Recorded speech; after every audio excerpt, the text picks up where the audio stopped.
Okay.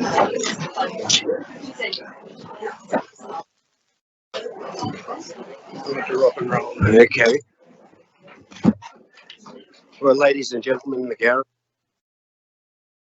and the councillors, welcome to tonight's meeting. Of Georges River Council. I declare the meeting open at 7:02 p.m. Could we all please stand for the national anthem?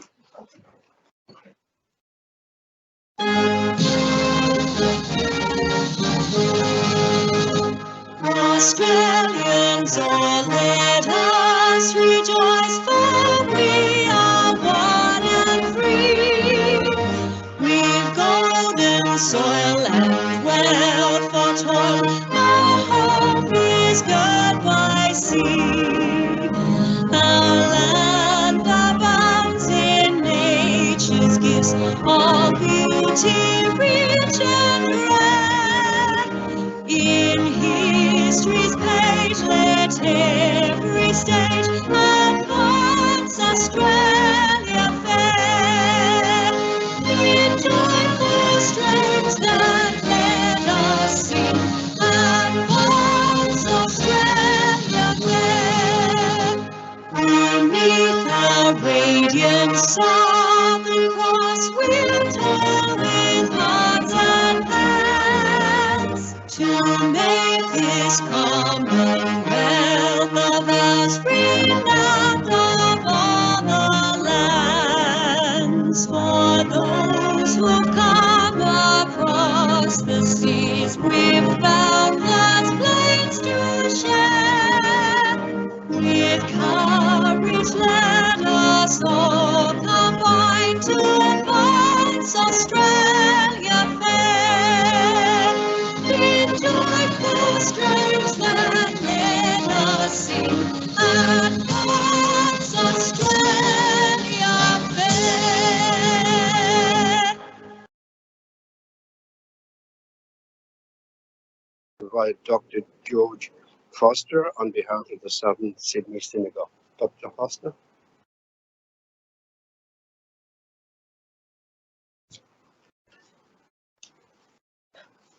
He who giveth salvation unto kings and dominion unto princes, whose kingdom is an everlasting kingdom.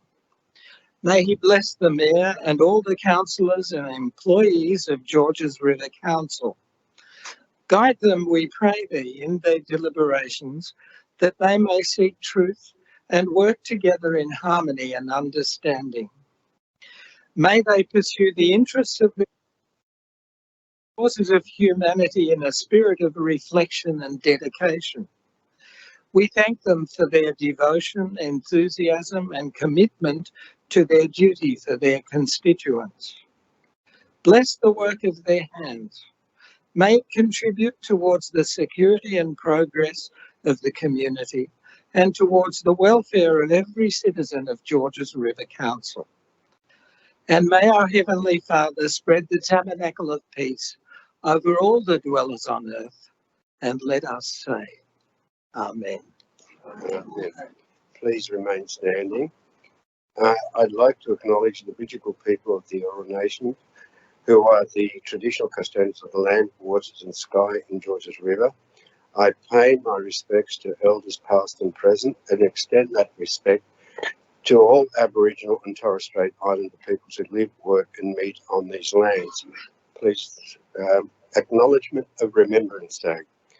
I acknowledge the brave Australians who served and those who have died as a result of war. They went with songs to the battle. They were young, straight of limb, true of eye, steady and glow. They were staunch to the end against odds uncounted. They fell with their faces to the foe. They shall grow not old, as we that are left grow old. Age shall not weary them, nor the years condemn. At the going down of the sun and in the morning, we will remember them, lest we forget. Thank you. We now go on to swearing in our new councillor, Veronica Fakara, who was who has elected to undertake the oath of office. Veronica, someone's got to approach you in a minute.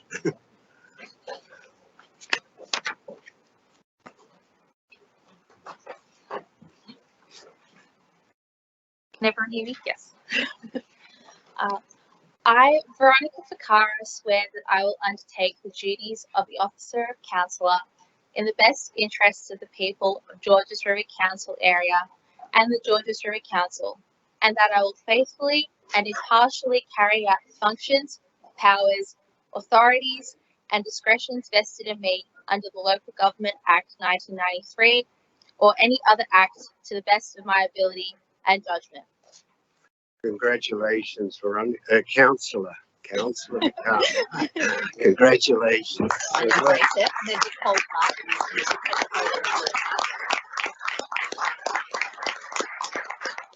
And may I say welcome to the team, and I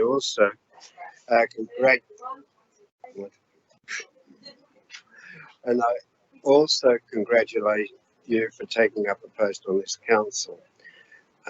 It's really great to see younger people actually take over from older councillors. It's really great to see them actually being involved in this political, what you might call horseshoe. I believe that with younger people, we can all work together, and we can actually look. You can actually be part of changing the future for the better. You can be part of putting together those things and articulating those areas and those views that you have to make that future a lot better, and to ensure that your visions as young people are actually interpreted by this group and also by the community, because it is going to be your future, and it is going to be something that you're going to have to deal with. I suppose I can only say my future came to me a long time ago, so I can say this is a welcome to you and a welcome to your views. And I really do, and I'm sure all the other councillors do, look forward to your involvement in this council. Once you settle down and you see how everything works and what's going on, and then we really look forward to you partaking and presenting your views to this council. So welcome, thank you, and congratulations. Now, councillors, we will now go to apologies. I don't believe there's any apology. Everyone's here. There were no requests to attend via visual link. Notice of live streaming of council meeting. Staff and public are reminded that this meeting is being recorded for minute-taking purposes and is also being webcast live on council's website. This recording will be made available on council's website. The code of meeting practice, the order of business is as shown in the agenda, which has been made available. Staff and public are reminded that this meeting is open. Doors to the meeting room are to be left open unless the meeting moves into closed confidential session, according to section 15 of the Code of Meeting Practice.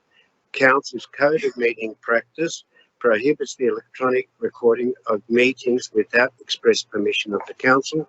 Mobile phones must be turned to silent during the meeting. Now, do we have disclosures of interest? I've got one here from Councillor Mahoney, declared as non-significant, non-pecuniary interest in the item CCL 10108-22, ASS 036-22, report of the Georges River Local Traffic Committee Advisory Committee meeting at the 1st of November 2022, for the reason that he is acquainted with one of the non-voting members on the Local Traffic Committee, as the member was a former work colleague. As this is a non-significant, non-pecuniary disclosure, Councillor Mahoney will remain in the meeting. Councillor Ficara, first time, thank you.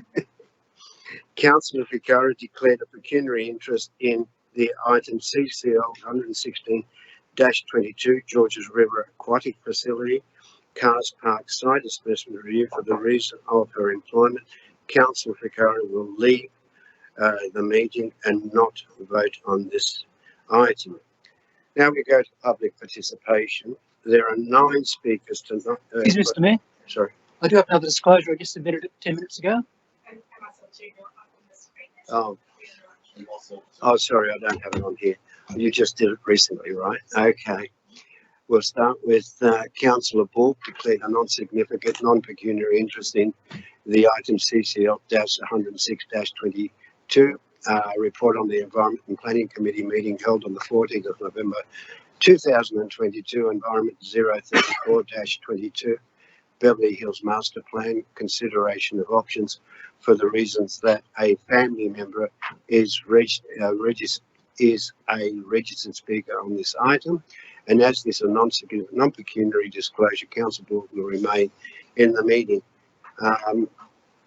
Councillor Smerdley declared as a significant non-pecuniary interest on item question on notice number 42-22 traffic study, Matadee School, Blakehurst, for the reason that Catholic School New South Wales is a client of my business. As this is a significant non-pecuniary interest, Councillor Smerdley will leave the meeting. Councillor Marnie declared a non-significant non-pecuniary interest in item MM 036-22 and you remain in the chambers. Okay, are they all the disclosures of interest? Okay, well, there's no more.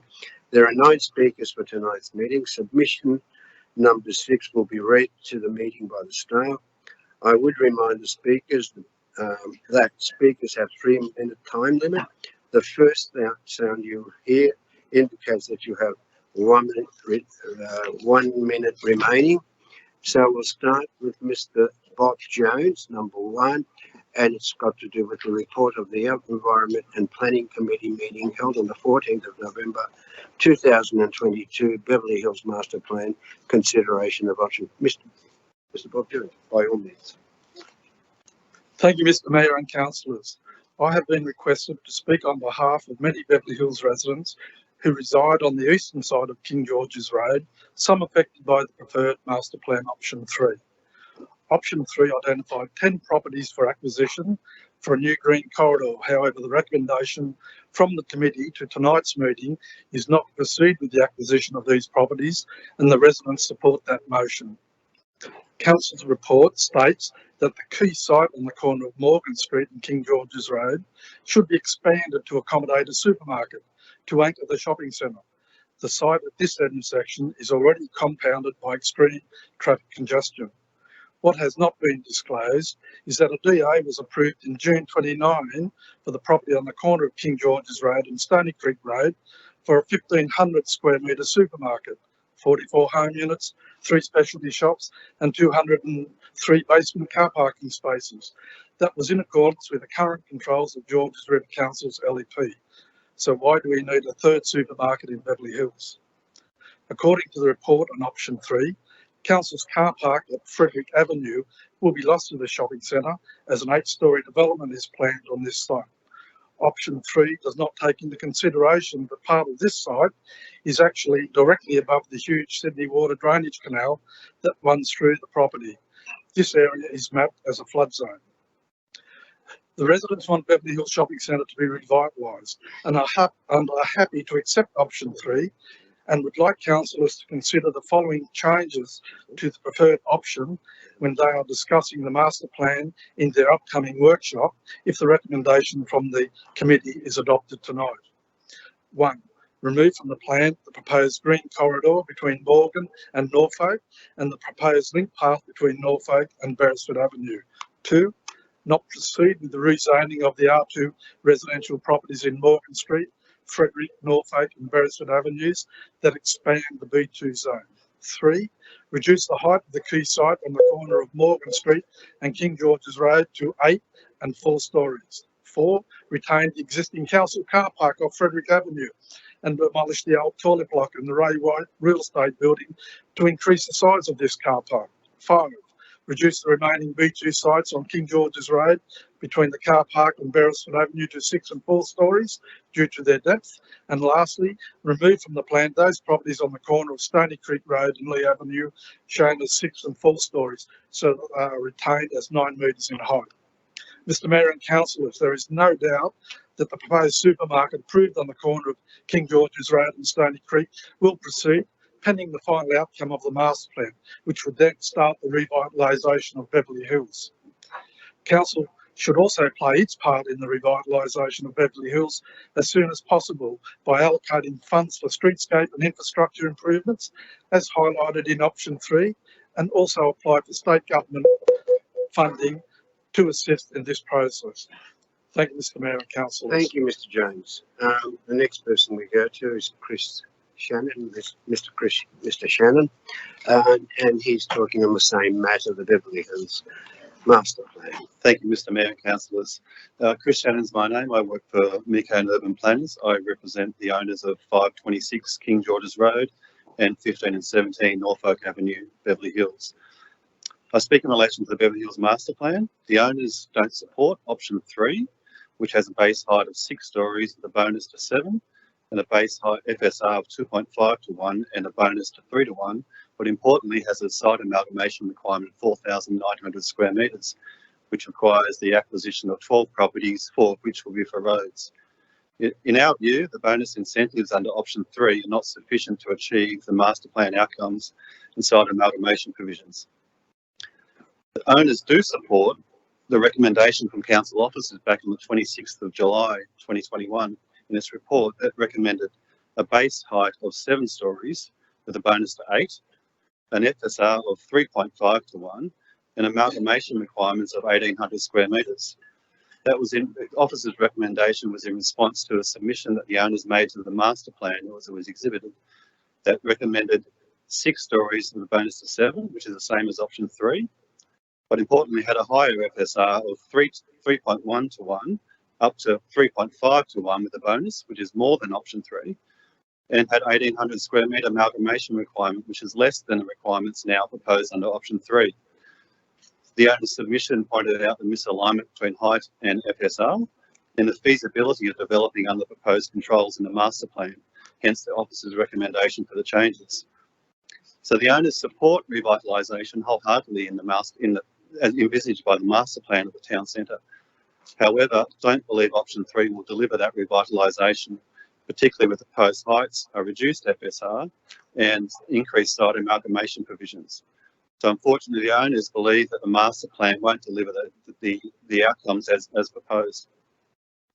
So in summary, the owners would like to see, as I reiterate, a 7-storey height limit with a bonus to 8 stories, an FSR of 3.5 to 1, and an amalgamation requirement of 1,800 square metres.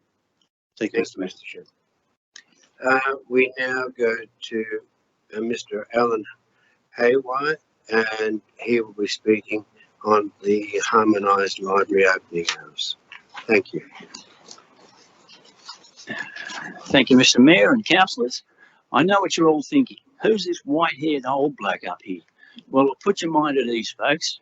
I'm the 74-year-old bloke, grandfather, ratepayer for a mere 41 years, love Oatley to death, took my children there, and have great delight in taking my grandson there. But I'm here for a reason tonight, folks, because there is an opportunity that might be lost. And I'm going to talk about 2 things that are very close to my heart: education and opportunity.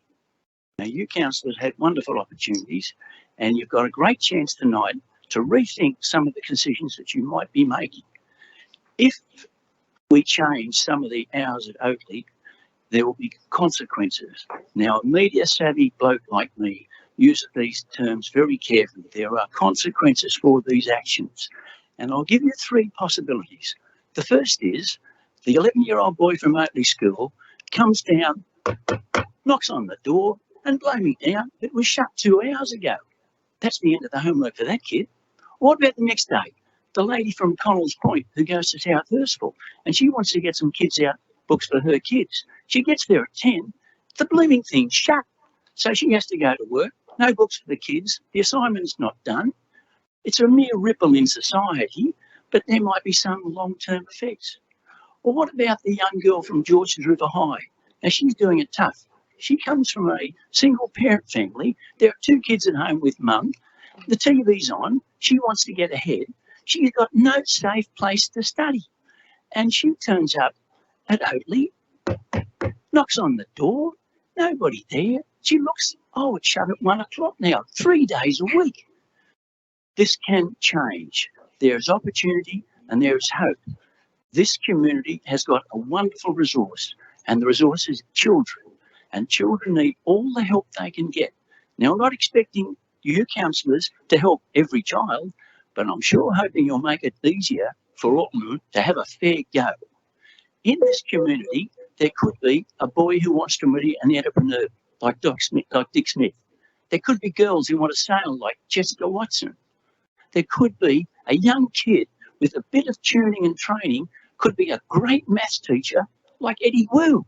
Or there could be someone who lives in public housing with his mother, and lo and behold, in 30 years' time, he becomes the Prime Minister. Folks, you are making decisions about the young people in this community. We want strong people in our suburbs. We want people in our suburbs who've got the opportunity to get ahead, and we want these people to represent Australia and make this place a better place to be in. You, my councillor friends, have the chance to give these kids wonderful opportunities. Thank you very much. Thank you, Mr. Howard. Thank you. Inspirational. That's very inspirational. Thank you. Ms. Ilkna Bayari, and she'll be talking on Georges River Aquatic Facility Cars Park Site Assessment Review. Thank you. Good evening, councillors, Mr. Mayor, General Manager, council staff and members of the public. I'm here to speak about rebuilding Kogarah Memorial Pool, also known as Cars Park Pool. We all know it's been a long journey. We all knew that our pool needed rebuilding. It was old and tired. Then we were excited to see the newly merged Georges River Council rolling up the sleeves to do something about it in May 2018. Councillor Almere would remember that time really well, because it was his notice of motion in May 2018, stated amongst other things, Council is now investigating the creation of a new Georges River Aquatic Facility in the Cars Park Sport and Recreation Precinct. The councillors resolved to do so unanimously on that day. When I addressed the council 6 months after that resolution, I said amongst other things that the community, worried about the council turning the pool site into a car park, started a petition urging the council to rebuild the pool on its current site. This 10,700 signature petition was presented to the council in March 2019. Despite all this overwhelming community support and the unanimous council resolution in May 2018, unfortunately, the previous council has spent the last 4.5 years digressing and telling the residents the reasons why the pool cannot be rebuilt on its current site rather than how it can be rebuilt. In the last 4.5 years, we all read reports after reports commissioned by the council at a significant cost, casting doubt on the rebuilding of our pool, and continued to wonder if the council was ever going to deliver what it promised in May 2018. We know that a lot of regulars stopped swimming and training since the pool closed on 23 July 2019. Their physical and mental well-being suffered tremendously. We remember some of our community members who campaigned with us who have now passed away. We are here to remember and honour them. We're very pleased to see that the current report affirmed what the residents knew all along. In fact, it is possible to rebuild our pool on its current site. We knew this all along. If it was possible to build a pool here 60 years ago, it can easily be built now with the modern methods and technology. We're very pleased to see a fresh attitude from the new council. We are acutely aware that nothing can be done about the skyrocketing building costs in the last 4.5 years, but we know that the longer it takes to build, the more costly it will become. We have seen that with all the newly rebuilt pools across Sydney. We urge our new councillors and the management to rebuild our Cars Park pool without further delay. We're hopeful that tonight is the night we've been waiting for, where councillors will vote in support of rebuilding Kogarah War Memorial Pool on its current site. Thank you. Thank you, Ms. Miller. Thank you. We now go to Ms. Karina McDougall, and it has to do with the notice of motion 097-22, revitalising council's branch libraries. Thank you, Mr. Mayor. The proposal to further cut hours at South Hurstville and Oatley branches is completely objectionable and inappropriate. After COVID, council cut hours from 43 to 33 hours per week. This should never have happened, and so the community shouldn't have to fight to get back what they never should have lost in the first place. To now try and cut hours further is even more outrageous. It's also wholly inconsistent with community feedback, which overwhelmingly states that people want libraries open longer and at hours which provide access for earlier morning, later afternoon and on weekends. The current reduced hours already don't meet these requirements, and I say that directly in response to Mr. Elmir's comments at the last meeting. People obviously can't use the library if it's not open long enough.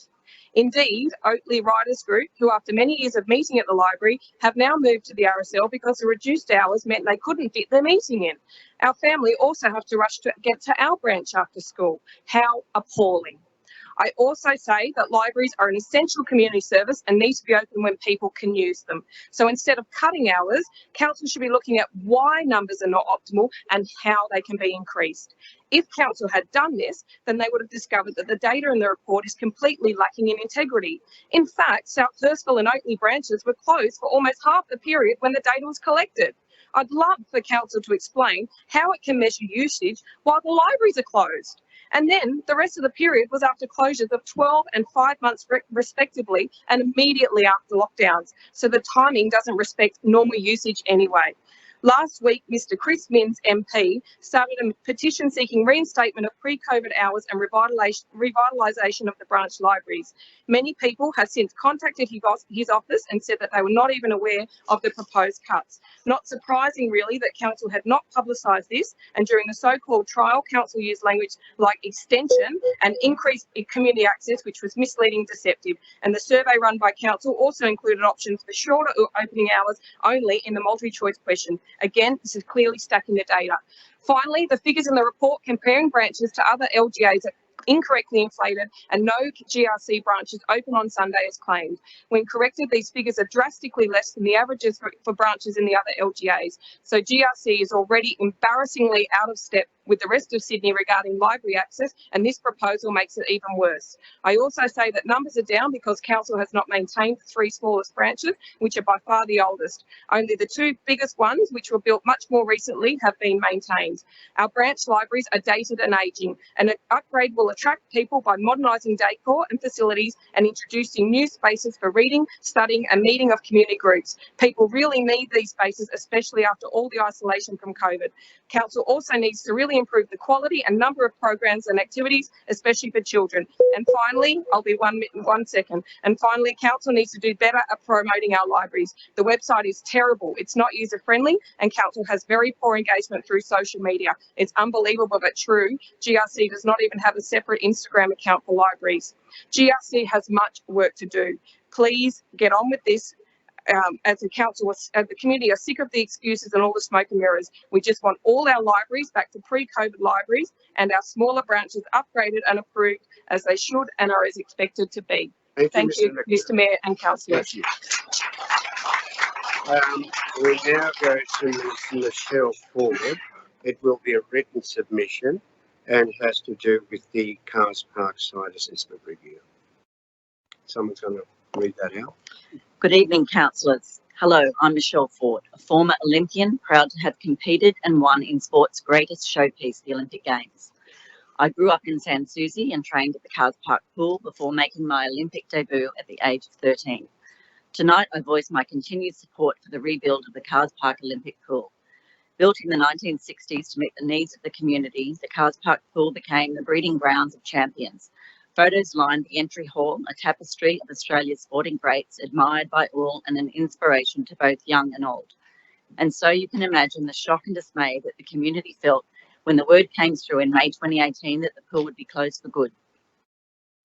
Named the Cars Park Cannonball and bringing international acclaim to this pool, the Cars Park Pool, when hearing the news, I immediately sought to understand why the newly formed Georges River Council was doing away with such an iconic pool. But I was not alone. Over 10,000 signatures and a wave of support from the swimming community with no apparent reason why the Cars Park Pool could not be rebuilt. We did not give up. The public support has been overwhelmingly in favour of protecting and preserving Cars Park Pool. Swimming Australia endorsed the current site of Cars Park as an official 50-metre Olympic pool. During the exhibition of the Open Space Recreation and Community Facilities Strategy, public submissions overwhelmingly in favour of the pool being built at its current site, also indicating that the number one use for aquatic facilities was lap swimming. The report included the geotechnical report that stated that a new pool facility can be built on the current site at Cars Park. Today, I welcome this agenda item concerning the Cars Park Pool and applaud Council, its Mayor and the new councillors for their understanding and appreciation of how important the Cars Park Pool is to the community, our sporting heritage, to the sport of swimming and to our future generations. This paper gives us hope that tonight will be the night that the wishes of the community and ratepayers will be met with your votes in support of rebuilding Cars Park Pool at its current site. With the 2032 Games coming to Brisbane, it will be timely to have a new 10-lane FINA standard pool and a new breed of champions. Thank you. Thank you. We now go to Ms. Cara Hickman, who will be talking on the Beverly Hills Master Plan. Thank you.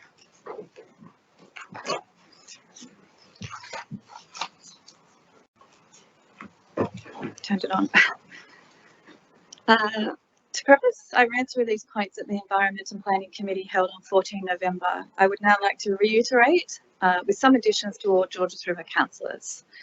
We are in support of the revitalisation of Beverly Hills and the removal of compulsory acquisition. However, we are bitterly disappointed and must object to the recommendation of option 3. To demonstrate and support this, we have collected signatures of those in our immediate southern side, east R2 zone, who are also in agreement with this, and this was emailed to Council on 14th of November. The increasing size and height of the B2 zone along King George's Road is an unreasonable development proposal, and I question if Council has considered the wider impacts of this development imposes on the community. As such, we object on the following. Visual impact on the neighbourhood, creating a lack of privacy for residents in the existing R2 zone, overshadowing and a lack of sunlight, light pollution from both a new road and 7 to 10 storey buildings, noise pollution due to years of construction, increased population and traffic, creation of a wind tunnel from either direction on King George's Road. Parking, even if provided, will still be an issue with an increase of 1,309 new dwellings. The addition of a new road and dwellings will increase traffic and cause further delays and hazards to the existing community trying to access schools, local amenities and transport options. We are already lacking a high school, be it co-ed or boys. With the proposed increase in population, how does Council propose to facilitate this and other like additional needs? Can Council guarantee the safety of existing residents with a dramatic increase in population? How can Council guarantee our 90-year-old heritage pre-World War II homes will not be damaged during the many years of construction, piling and roadworks? And finally, and most importantly, the destruction of the character of Beverly Hills. On that, we object to the southern side taking the full impact of the overdevelopment. The reference that the plan respects the garden city character of the northern side diminishes the value of the southern side, both figuratively and financially. Wouldn't it make more sense to revitalise all of Beverly Hills? This would provide the added benefit of assisting businesses on the northern side that will be heavily impacted by the proposed overdevelopment on the southern side. And bigger doesn't always mean better. Beverly Hills is a diverse community with all ages and nationality. Had we wanted to live in an overdeveloped suburb, we would have purchased elsewhere. Instead, we chose the character and amenity of Beverly Hills. For Council to impose overdevelopment displays a lack of understanding and unwillingness to think outside the box to come up with a creative solution that works for all, not just a select few. I put this challenge to the Council to become a leader of consultative cooperative change by bringing the community together and taking them on this journey to develop a proposal that truly works for all. And building on this point and referencing the recommendation from the minutes of the Environmental and Planning Committee meeting on the 14th of November that the matter is to be deferred to a workshop of all councillors so that they can seek further clarification. Would it not be prudent then, given the opportunity, for Council to start the process of change, engaging the community, particularly those directly affected, by having community representations at these workshops? And finally, I again implore all councillors to put themselves in our position and ask the question, would you be happy to have a 7 to 10 story building at the end of your 1-story street? I suspect not. Thank you. Thank you. Thank you. The next person I have here, I'm not sure if she is here, Ms. Barbara Arambatsis. Are you there? Thank you. And you'll be talking on revitalising council branch libraries. Thank you, Barbara. Mr. Mayor and councillors, our libraries being discussed at this level once again is encouraging. I'm teacher librarian at one of our local schools, and my library is open to all students before school recess and lunchtimes, but it's closed once a week during Friday recess to allow for teacher meetings. During that brief 30-minute closure, I always have a steady stream of students asking to come in, to study, to borrow or return, to print or read, to play chess or film for an assessment task, to run their club meeting, or to just be. My students would be lost if their library hours were suddenly reduced, and as a community, I firmly believe that we will suffer if the hours of our local libraries are not reinstated. Cutting the opening hours of South Hurstville Library to 22 hours per week is very short-sighted of our council and will be detrimental to the community. Other small satellite libraries around Sydney are fully open for visitors and offer around 40 to 50 hours per week.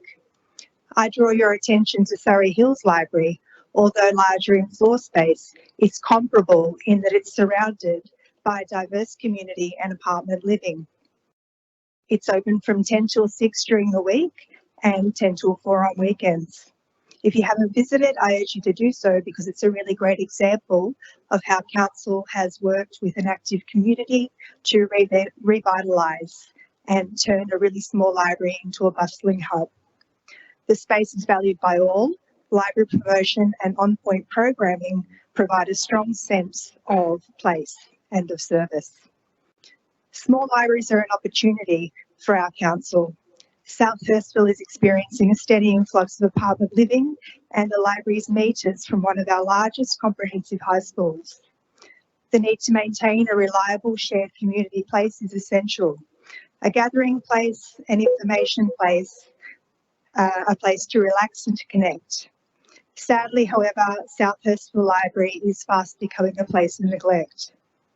We deserve a library that adapts to our changing needs, not just with revitalisation of place, but also with revitalised relevant programs that are responsive to the ebb and flow of our community. Reduced library hours inevitably cause a reduction in usage. Therefore, due to the post-COVID cuts to library access, the data council is using is impacted. However, the success of our satellite libraries should not only be measured by counting visitors or loans. Qualitative data must also be taken into account, and I assure you that a social audit of these little places would identify far-reaching and long-lasting benefits. The impact is immeasurable. Please work with us and work for us, reinstate original pre-pandemic library hours, and empower your very talented library staff to do their jobs. Thank you. Thank you, Mr. Our next speaker is Mr. Brian Russell, and he will be talking on traffic study method, the school Blakehurst. Thank you, Mr. Russell. Good evening. Thank you, Mr. Mayor and councillors. Unfortunately, I've got to put on my wrong glasses because I've left the others at home, so I do apologise. I'm not sure, but I'm here tonight to bring to your attention that the Public Spaces Unattended Property Act of 2021, number 38, was proclaimed with effect from 1st of November 22. Specifically, this New South Wales government legislation provides LGAs, local government areas, such as Georges River Council, the power to move and otherwise deal with property left unattended in public places. I'm not going to go into too much detail, but this is an act to encourage persons responsible for property to mitigate risks to access, safety, amenity that may arise from property being left unattended, and to ensure public spaces can continue Because of time limitations tonight, I'll not read out the objects of this Act, except to state that it empowers authorities such as our council, and it provides for cost recovery. The last time I was here, I walked away with the view that the question was, who's going to pay for it? Well, the answer is it pays for itself. So it's not an impost. So I won't read the next page, and I've cut out a page or three. So I hear you ask, what relevance does this have to the traffic and pedestrian matter at Mater D? Good question. Well, quite simply, this same issue happens every school day in my own street and undoubtedly many other LGAs. And I can assure you that any obstacle, such as a trailer, boat, caravan, truck, let alone a car or SUV, large SUV or not, near a school adds to the risk and therefore is a potential accident just waiting to happen. Each item can block the views of and limit the space available for all traffic, but threaten an even greater danger for pedestrians of all ages and particularly primary age students. It sounds like I've run out of time. What can you do? Or what can we do? You know, some years ago I made the decision to avoid driving along Mater D's Heath Street. In short, I concluded that turning right from Heath Street into Terry Street was a life-threatening experience. The reality is too many parents must run that gauntlet twice a day, every school day. They have no choice. What else can we do? Today, Council can move to opt in and adopt the new New South Wales legislation to give itself the option to force the removal of unattended items.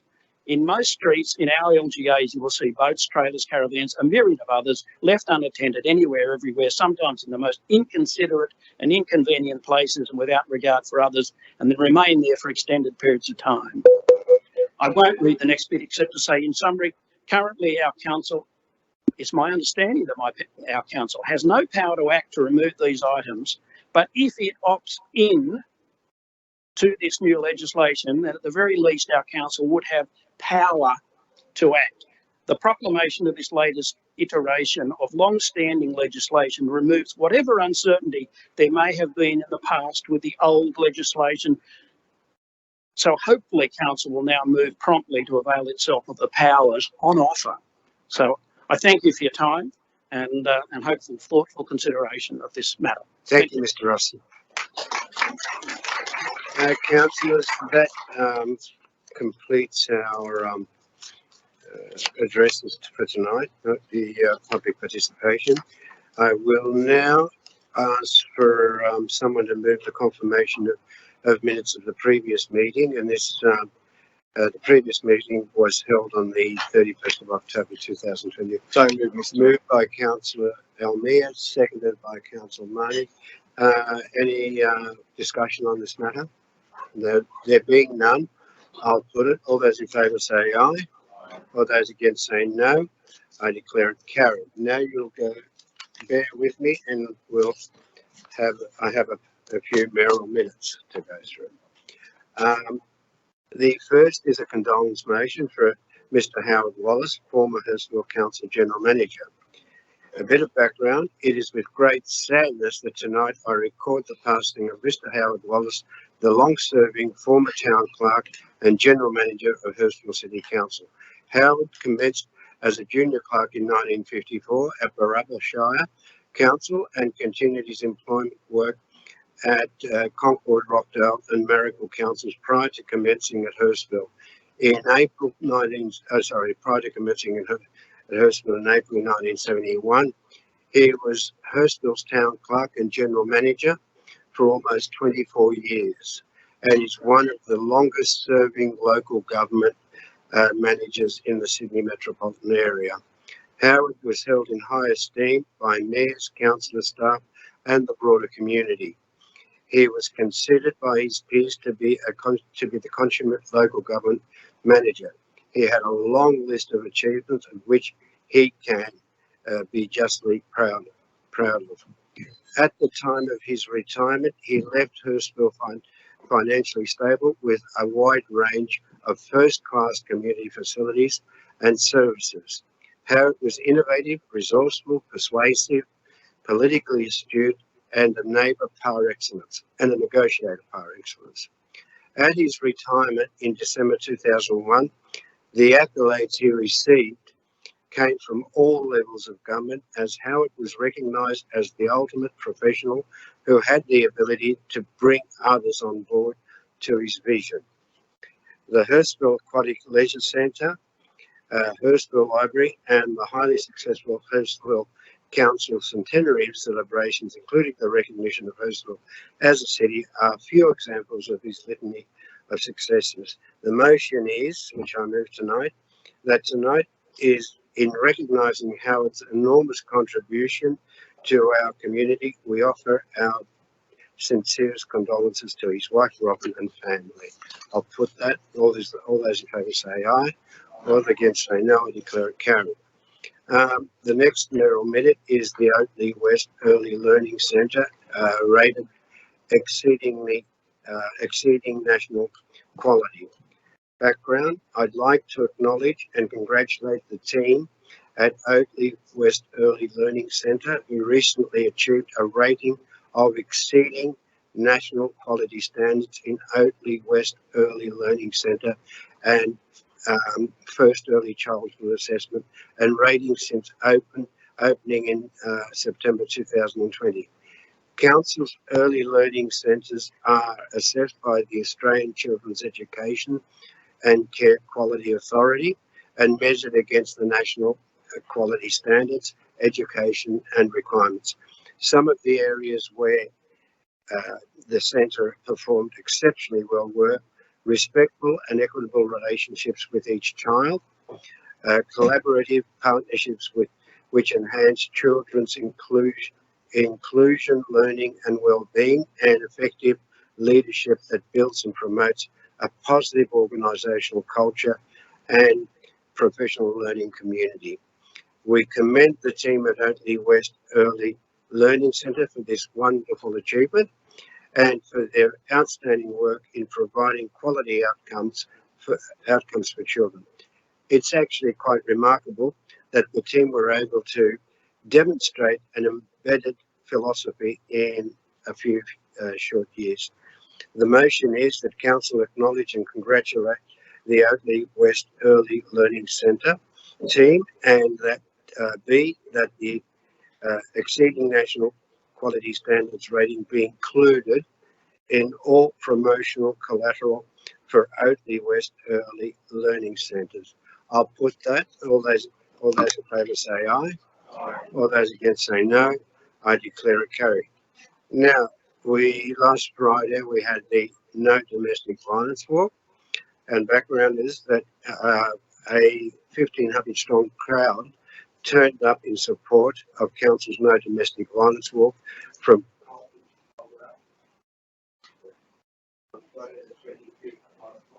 the mic's gone. I thought it was my hearing aid. Is it all right now? Thank you. When you see me flapping my ears, it's the hearing aid. Okay. To mark the important date, 1,500 strong crowd turned up in support of it.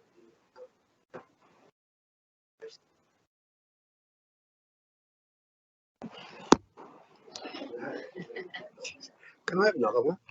Can I get something that works? Thank you.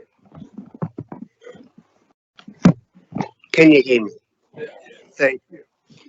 Now start again. A 1,500 strong crowd turned up in support of Council's No Domestic Violence Walk from Carlton to Kogarah on Friday the 25th of November 2022. To mark the important date of the 25th of November being the International Day for Elimination of Violence Against Women, the United Nations invites governments, international organisations and NGOs to come together and raise awareness of gender-based violence. This year, Georges River once again hosted the No Domestic Violence Walk to mark this day. The event promotes positive change, encouraging men and women and youth to stand up against domestic violence in the Georges River community. The walk commenced at Netstrata Jubilee Stadium and finished 1.5 kilometres away from the Cogra Town Centre. Charlene McKenzie delivered a welcome to country. Councillor Colleen Simon, member for Oatley, Mark Coure MP, member for Rockdale, Stephen Camper MP, Commander of St George, Police Area Command Superintendent Ryan Cramsey, and I spoke at the event. I also want to acknowledge that present on the day was Deputy Mayor Councillor Catherine Lansbury, Councillor Christina Jamieson, Councillor Elise Borg, Councillor Peter Marnie, Councillor Ben Wang, and Councillor Nancy Luke. Last year, there were 431 instances of domestic violence in the Georges River area. And today and every year we stand up to violence against women. According to the national statistics, on average, one woman a week and one man a month is killed by a current or former partner. 1 in 4 women have experienced physical or sexual violence by a current or former partner, while for men, it's 1 in 16. Overall, 1 in 5 women and 1 in 20 men have experienced sexual violence. 1 in 3 women, that's 30.5%, 1 in 3 women have experienced physical violence since the age of 15, and almost 10 women a day are hospitalised for assault injuries perpetrated by a spouse or domestic partner. That statistic, 10 women a day nationally, is quite horrendous and quite deplorable. And I think that that's something that we must keep in mind when we're talking about domestic violence. It was wonderful to see so many supporting this event on Friday. As a community, we must not tolerate any form of domestic violence, and we should do everything we can to ensure every person feels safe, respected, and is able to live peacefully. What really impressed me was the number of children that were there. And I think it was really great that we do now have a program where we go to the children and we actually make them understand how much of a deplorable situation there is in families where domestic violence occurs. So they're actually growing up with that message. And I was really pleased to see that. And I was also very pleased to see them shouting at the top of their voices, no domestic violence. And they were quite emphatic about it. My motion is that Georges River Council continues to advocate for the elimination of domestic violence in our community and to support those impacted by domestic violence. I'll put that. All those in favour say aye. All those against say no. Now, the Georges River Combined Councils Committee. The Georges River Combined Councils Committee, or Riverkeeper, works to protect the health of our iconic waterway. It is responsible for the river and its environments, and there are 8 member councils from Wallandilly to Bayside. The committee comprises of expert staff, volunteer community members, government representatives, council officers and councillors. The Riverkeepers' work is achieved through programs which include catchment actions, river and health research, stormwater and sewerage, and education and capacity building. Amongst its accomplishments during the 2021-2022 financial year, the Riverkeeper, in conjunction with corrective services teams, removed 47,000 tonnes of litter from the catchment, and that was despite the activity being impacted upon by COVID restrictions. The Riverkeepers' annual general meeting was held on Thursday the 17th of November 2022 and was hosted by Campbelltown City Council. Several Georges River Council residents sit on the committee and they freely volunteer their time to assist the Riverkeeper in achieving its goals. Present at the AGM were Brian Shaw, who's currently in the audience, Brian Shaw, Chair of Botany Bay and Catchment Alliance, Ms. Kim Webster, Ms. Melina Marising. from Oakley Flora and Fauna Conservation Zone. Debbie Andrew, an Oakley West zoologist, was guest speaker and gave a compelling presentation on shorebirds, some of which migrate from Alaska, Siberia, and on behalf of the Australian Waders Study Group. A new executive group was elected, comprising of George Barcher from Fairfield Council as chairman, Councillor Stephen Nikolovsky, Sutherland Shire Council, Councillor Paul Sadrak, Bayside Council, and Vice Chairperson, as Vice Chairperson, Councillor Peter Money as Treasurer. Congratulations, Councillor Money. I'm glad to see that you're on that board. The motion is that Council thanks the Georges River Combined Councils Committee for its ongoing commitment to the environment. I put that. All those in favour say aye. All those against say no. We're nearly there. Just a couple more. Diverse and affordable housing. This is a very, very important topic and a very, very important issue that we must, as councils at local government level, state government level, and federal government, attend to. Sydney is in the midst of a housing crisis. I want to believe it or not, it is. Low income and increasingly middle income workers in our community are finding it difficult to access housing that is affordable and or appropriate to their needs. This has not only unacceptable human impacts, with people in our community facing constant housing uncertainty and financial stress, but it also impacts on our local economies, where many workers cannot find housing or cannot work to their full potential because they are in housing stress. I attended the Sydney Merrill Summit on the 27th of October 2022 to discuss what Council can do to contribute to solving the housing crisis by increasing the amount of affordable housing in our communities. Affordable housing in this context means housing that is owned or managed by a community housing provider and rented to low-income households for a proportion of their household income. Together, we heard from the community housing providers about projects where councils have partnered with them to deliver affordable housing in their local areas. One of the biggest costs for CHPs is delivering affordable housing in Sydney is purchasing land. Some councils have partnered with CHPs and gifted a piece of unused land, sold land below cost, or leased land to deliver the type of affordable housing they need in their communities. We also heard about a project that is currently underway to help councils introduce affordable housing contribution schemes to increase the amount of affordable housing in their local areas. The purpose of the project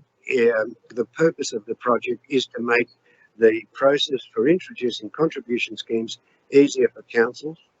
A range of tools, including a template contribution scheme and a proposed optional standard clause for local environmental plans, will be launched by the end of the year. Council at its meeting on the 31st of August 2022 resolved not to continue with the affordable housing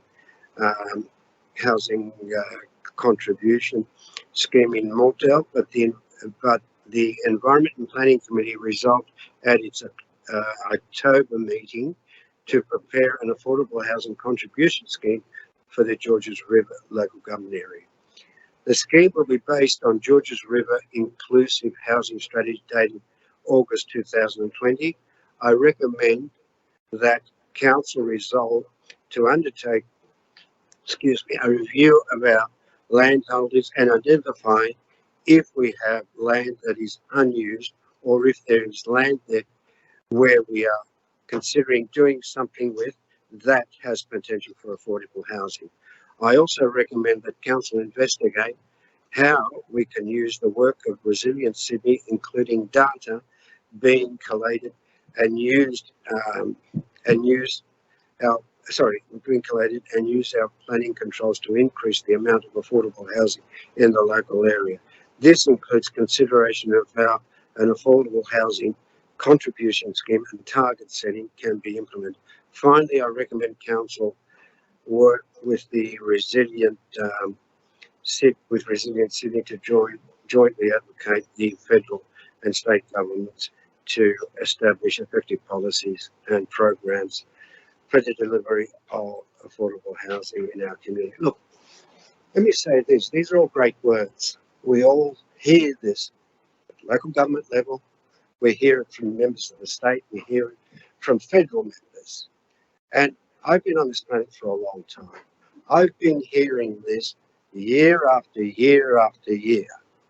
And what do we do get is great submissions, great policies, great piles and piles of wording. And the one thing that we cannot address is a syndrome. The syndrome's called not in my backyard. And that's the thing that we need to all engage in. We do the youth of the future desperately need housing. It's really important we get off this syndrome, not in my backyard. It's got to be somewhere. And it's got to be for the youth, and it's got to be for the future needs of the youth. Please understand the future is in our hands as older people, giving over blocks of land to be able to be developed as affordable housing. Maybe we need to be very, very shrewd or very selective as to where we put the affordable housing. And I do take into consideration there are some areas where it can't go and cannot be. But if we're talking about around railway stations, if we're talking about in areas where it's close to transport, it's close to supermarkets, it's close to, that's what the youth need. And I need that message to get across to you and get across to the whole community. We've got to give our fair share to that youth so they can afford housing. Anyway, my motion is that the General Manager prepare a report on land holdings and identify a site where Council could partner with community housing providers for the delivery of affordable housing, that Council endorsed the November 22, was it the November 2000 or the October, I think it was the October. Anyway, maybe it was the November. Yeah, the November 2022 minutes of the Environment and Planning Committee to develop an affordable housing contribution schemes for the local government area to increase the amount of affordable housing in our local area. That Council work with Resilient Sydney to jointly advocate to the federal and state government to establish effective evidence-based policies and programs for the delivery of affordable housing. I'll put that. All those in favour say aye. Okay, I declare it carried. Last one, National Asbestos Awareness Month.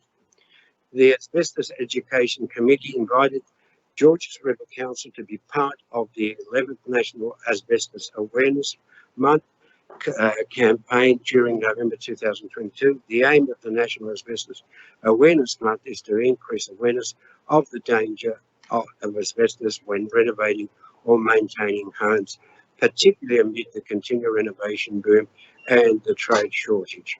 The importance of this campaign cannot be overstated, with deadly asbestos remaining hidden in 1/3 of homes, and with the popularity of renovating continuing to grow, with the unprecedented lack of tradesperson and the rising cost of labour. Concerns are growing that homeowners are taking unavoidable risk with asbestos, jeopardising their health and the health of others when doing do-it-yourself renovations. Georges River Council and the former Hurstville and Cogra councils have supported this campaign since 2012. I acknowledge our participation in this campaign once again in 2012.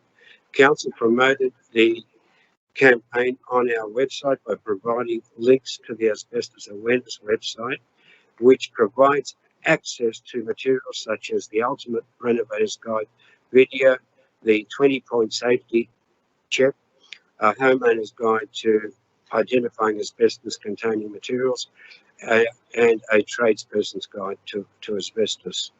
Now, my motion is that Council note the ongoing commitment in promoting Asbestos Awareness Month and the involvement in this year's campaign.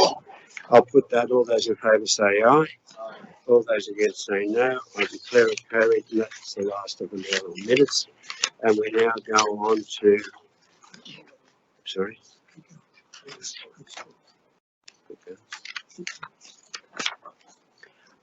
We now go into the order of business. We need a procedural motion. Councillor Colleen Symonson, thank you. Mr Mayor, I'd like to move a procedural motion that in accordance with clause 8.5 of Council's Code of Meeting Practice, Council alter the order of business of this meeting to allow for the following items to be considered prior to all other items on the agenda. CCL 116-22, Georges River Aquatic Facility, Cars Park Site Assessment Review, COM 045-22, Harmonised Library Opening Hours, and NM 097-22, Revitalising Council's Branch Libraries. I need a second, Mr Mayor. Seconded by Councillor Sam Elmere. I'll put that. All those in favour say aye. Aye. All those against say no. Okay. Well, I declare it carried. So we need to go to the first item, and that is the Georges River. Sorry. Can we just wait until? Yeah, the Georges River Aquatic Facility, Cars Park Site Assessment Review. Councillor Symonson. Sorry. Oh, sorry. Thank you. Okay.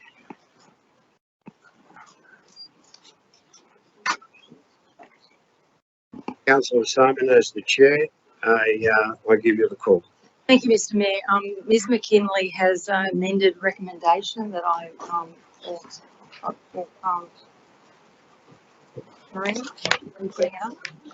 Okay. I'm going to move the amended recommendation and I'm going to read it out.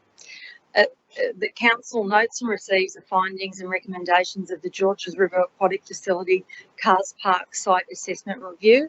B, that council notes Cars Park is a feasible option as identified in the Georges River Aquatic Facility Cars Park Site Assessment Review and endorses the inclusion of Cars Park Option 1, Local Scale Development Aquatic Facility in the future Capital Works Plan. C, the council resolves to build the LGA's third aquatic centre on the existing site of the Cogra War Memorial Pool, and that council endorses the immediate commencement of DA 2020/0405, including the demolition of the existing pool and ancillary structures, remediation of contaminated land, earthworks and associated landscaping works. D, that council acknowledges its statutory obligations pursuant to section 8A and 8B of the New South Wales Local Government Act 1993 on the management of lands and other assets and the principles of sound financial management. E, that council resolved to allocate expenditure from the Merger Initiatives Reserve of $320,000 in the 2022-23 budget in order to commence point 1, a new plan of management and master plan for Cars, Bush Park and Todd Park, which identifies the location of the third aquatic facility on the current site. Point 2, to prepare a business case and seek funding for the preliminary work and construction of a local aquatic facility at Cars Park, including the appointment of a project manager. F, the council immediately begin the process of seeking funding from the various state and federal government bodies in the form of grants or any other form of financial assistance in order to fund the LGA's third aquatic centre. I have a seconder and Councillor Catherine Lansbury, but just before you talk, Councillor, I am of the view at this stage, I'm not going to go with the traditional 2 for and 2 against. I will allow councillors to address this issue as they please, as long as you stick to 5 minutes. So whether you're talking for or talking against, I'm happy for her to take any number of councillors. So, Councillor Simonton, you may begin your Thank you, address. Mr Mayor. Firstly, I'd like to thank Ilkner and Michelle for their contributions tonight, along with all the other passionate and committed members of the community who have advocated and fought for the rebuilding of the iconic Cogra War Memorial Pool, a much loved and valued community asset. You've all been persistent in pursuing what you believe was right. In my view, that can only be admired. When I'm out and about in the community, I'm frequently asked the question, does my opinion really matter? My response is always, yes, it does, because silence doesn't change anything. Just look at what people power has achieved here tonight. I also want to acknowledge that for a long time, it has felt like we've been treading water, getting nowhere, but that all changes tonight because council is now moving forward to fulfil the vision of the community. This is the first major step, and the amended motion makes it emphatically clear that the third aquatic centre will be built on the existing pool footprint. There is still a lot to be done in order to upgrade the high-level basic concept plan, along with a new plan of management, master plan and business case. That's why I think it's also imperative that the council appoint a full-time project manager to oversee this substantive project. My view is that we cannot load our existing council officers with this huge project in addition to all their other council responsibilities. I believe it could have the impact on day-to-day operations, or conversely slow down the progress of this project, which I don't think we want to do. In the meantime, whilst this is happening, I'm hoping that funding opportunities will be made more clearer as we head towards a vision of rebuilding the Cogra War Memorial Pool where it was operating. Lastly, I'd also like to take this opportunity to thank the Director of Assets and Infrastructure, Andrew Latta, and his team for getting us to this point tonight, moving forward. Thank you, Andrew. Thank you. Thank you. Councillor Lansbury, would you like to address the councillors? Thank you, Mr Mayor. I would like to say a few words as well. Thank you. And I'd also like to thank Ilkner and Michelle Ford for their contributions tonight. And I'd also like to thank the very familiar faces in the green t-shirts in the gallery. It's lovely to have you back in the room. It's been quite some time since we've had a pool item on the agenda where we can actually have people here in person, so it's lovely. And Ilkner, I think tonight might be that night. I've never actually felt that we were as close as we are tonight as I have been. I'm a little bit excited. I don't want to peak too early, but just like to say it has been an incredibly long and hard journey. Some of us have been in the trenches for a very long time, and those of you in the gallery who are devoted to the pool know that it's our fourth summer. There's no pool down there, and it's long enough, and I can't guarantee that it's going to happen in the short term, but this is another huge step forward. This is the biggest step forward. If we can resolve this particular amendment tonight, if we can resolve in a positive way, this is the biggest step forward that we've had on the pool. We also have had the issue of demolition on the agenda that kept coming back to us time and time again. We do have a DA for approval. The South Sydney Planning Panel did approve that. That does need to happen. As for myself, and I know a number of the other councillors, we were not ever willing to allow that to progress without having the certainty of where we could commit to as a council for a new facility. We had to wait until we had the feasibility study, which has come back as I suspected it always would. It was able to be done in the 60s. And I think, as I've said before, that from when they first met, it was about mid-1964 when they first met to discuss it, and it opened at the end of 1966. Sadly, we've taken a lot longer to get to this point, but I'm not going to dwell on that. I'm going to also thank the Director and Acting General Manager for helping us get to this point now. It's not quite over the line till we vote on it, but I'm quietly confident that with the change of council that we had, with the incoming councillors seemed to be more of a view that we need to support the community's wishes, as has been said very often. We've had 10,500 signatures from people in our community and people who grew up in the community, who've moved away, who still have fond memories of the pool. I grew up in the area. I never learnt to swim there, but I spent a lot of. I was not a very good swimmer, so I was a bit scared. So I went to every other pool for my lessons. But I spent lots of my childhood there. Many of my friends swam there. It was a part of us, our childhood growing up. And for those of us as we became adults, it was also a community hub that we went to. You know, there was cricket, Christmas parties, there was events that were organised out of the pool and in the pool. It has been a meeting place. I think I first met Natalie, Councillor Mort, our Iron Woman, at Cars Park Pool. And, you know, that's testament to what it can do. From someone who wasn't able to swim, ended up becoming a champion Iron Woman. Whoever doesn't know that, I think you do now. That we've had so many Olympic champions. Michelle Ford, Olympic gold medal winner from that pool. None of that history can be discounted. People think it's just a place and you can transplant that elsewhere. No, you can't. It's the spirit of that place that has been ingrained into our community. That's why it's been so heartbreaking when you walk past or drive past or whatever you do and just see it with the hoarding there. And I know that that's for safety reasons, but we need to move forward with this. We can finally move forward with it, thankfully, and I would implore all councillors sitting around the horseshoe tonight to support this motion. This is a huge step for our community. It's going to give the community certainty, and it's a great step forward after, as Councillor Symington said, 3.5 years of treading water. And I'll leave it there. Councillor Moore. Mayor, councillors. Oh, sorry, Nat. Mayor, councillors, people in the gallery, thank you all again for coming to support Cars Park Pool, Cogra War Memorial Pool. There's no doubt the 10,700 signatures that, you know, you guys gathered and I gathered is the reason why we're here tonight with all your support. But I just wanted to say a couple of things, and we know the journey that we've been on over the last 3 years to reach this point. It's time now to do what the community has elected us to do, and that is to get on with it. The significant due diligence that has been completed during that time means that we're now right in the clear conscience to commit to rebuilding Cogra War Memorial Pool at Cars Park at the existing site.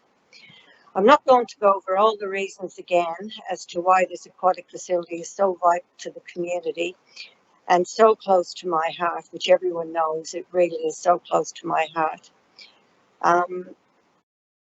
But you all know that as providers of council services and facilities to ratepayers, it is crucial that this one moves ahead so schools, toddlers and adults can learn to swim, athletes train and people can exercise in a truly unique environment.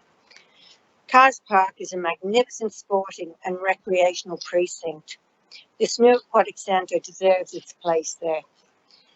I nearly drowned when I came to Australia. I think that a lot of people know my story. I was pulled out of the water at Bondi Beach. But Cars Park Pool is where I learned to swim at the age of 30. It changed my life. As I know, it has changed so many others as well. It sits waiting for us now to bring it back to it sits now waiting for it to bring back to life. And another fantastic example why, as a former Mayor Kevin Green so proudly and rightly said, St. George has the greatest sporting history of any province in the world.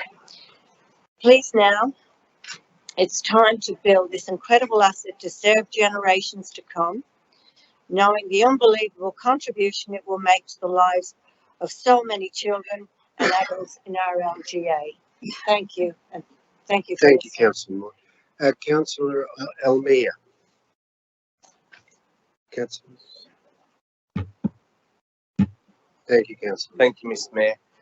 Mr. Mayor, I rise tonight to speak in favour of this motion because I believe that we must move forward in trying to work as quickly as possible to achieve this third aquatic facility.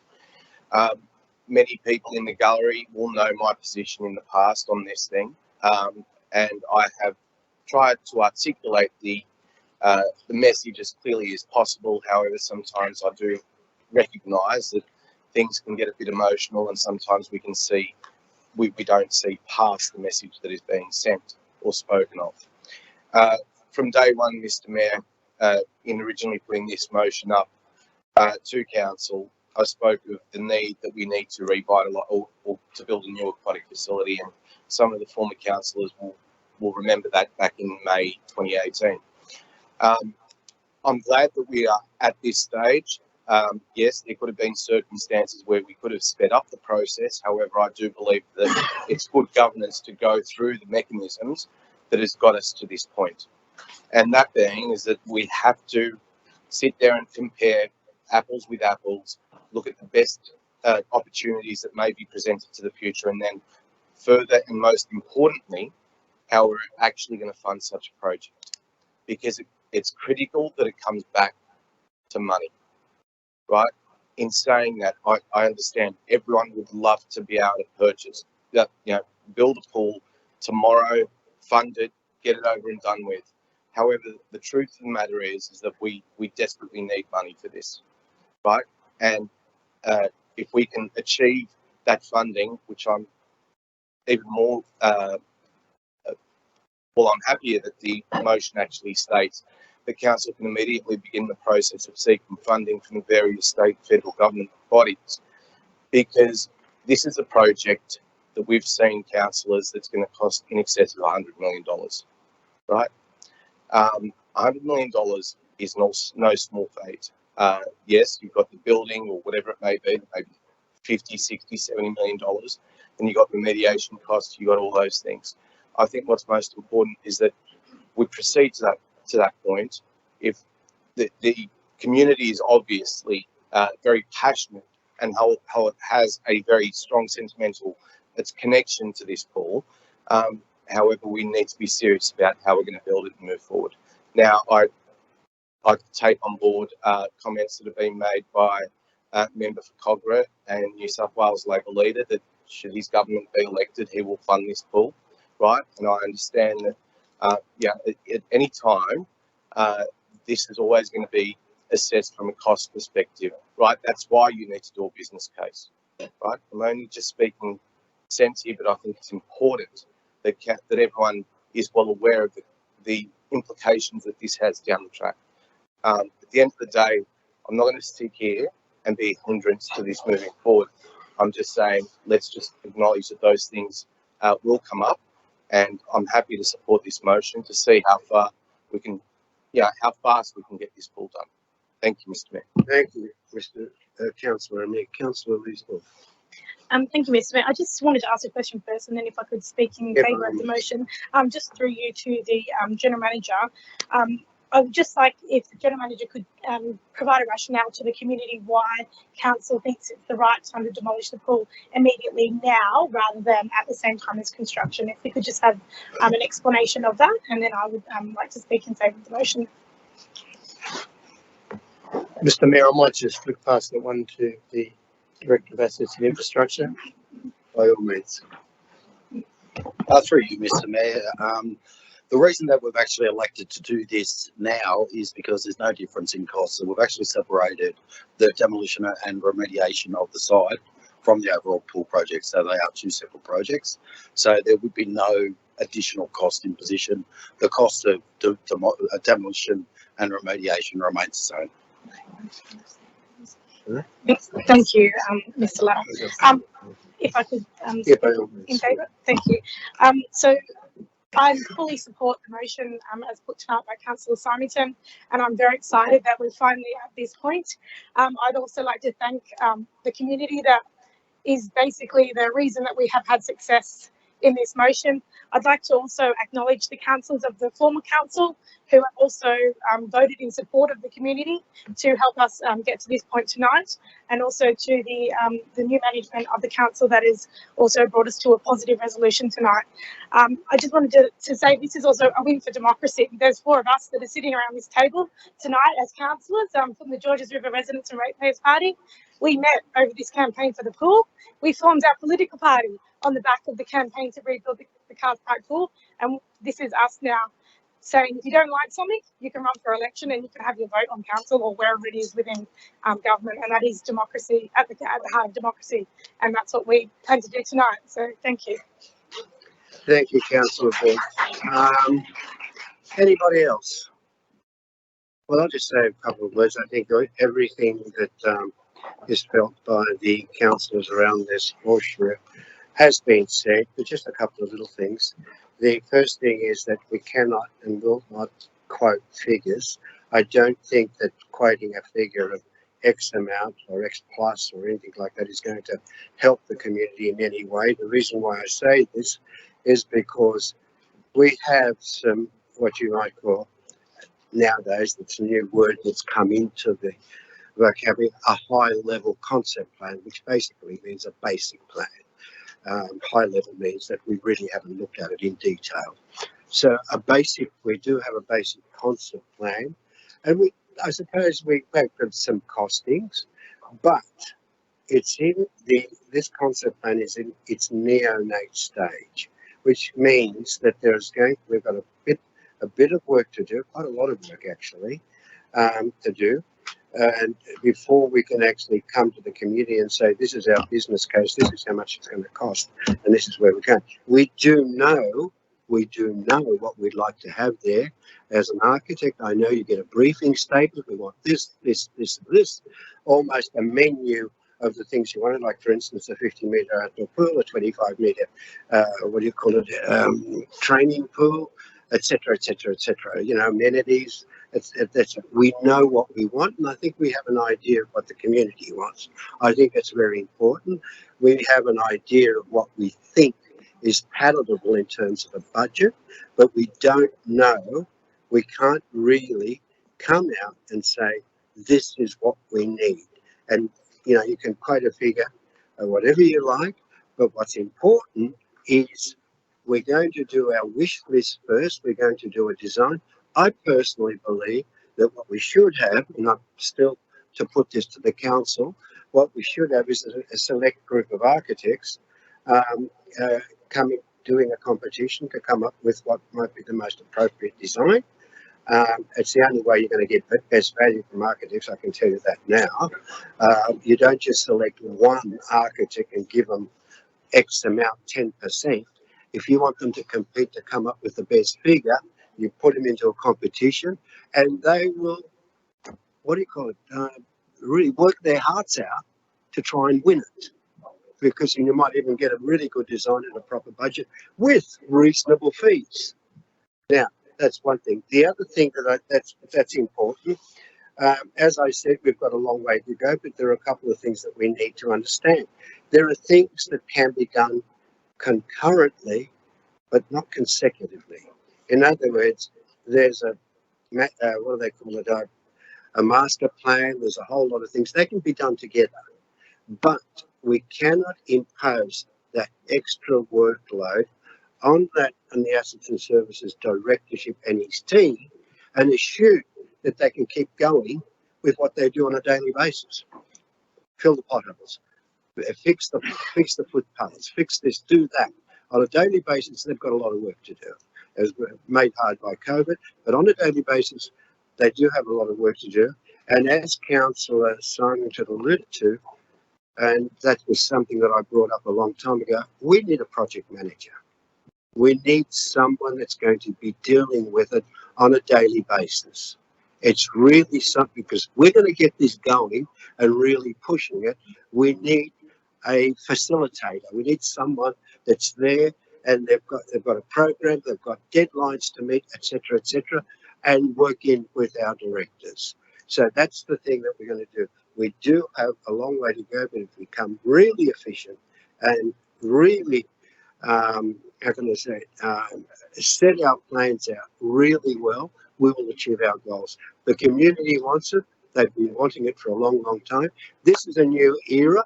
This is the era we're entering into in order to establish that pool, that third aquatic centre that was indicated to us a few years ago was an absolute necessity for the new generations and the people coming into the future. So I'm really happy, I'm excited that bomb shelter that we've got there now is going to be removed.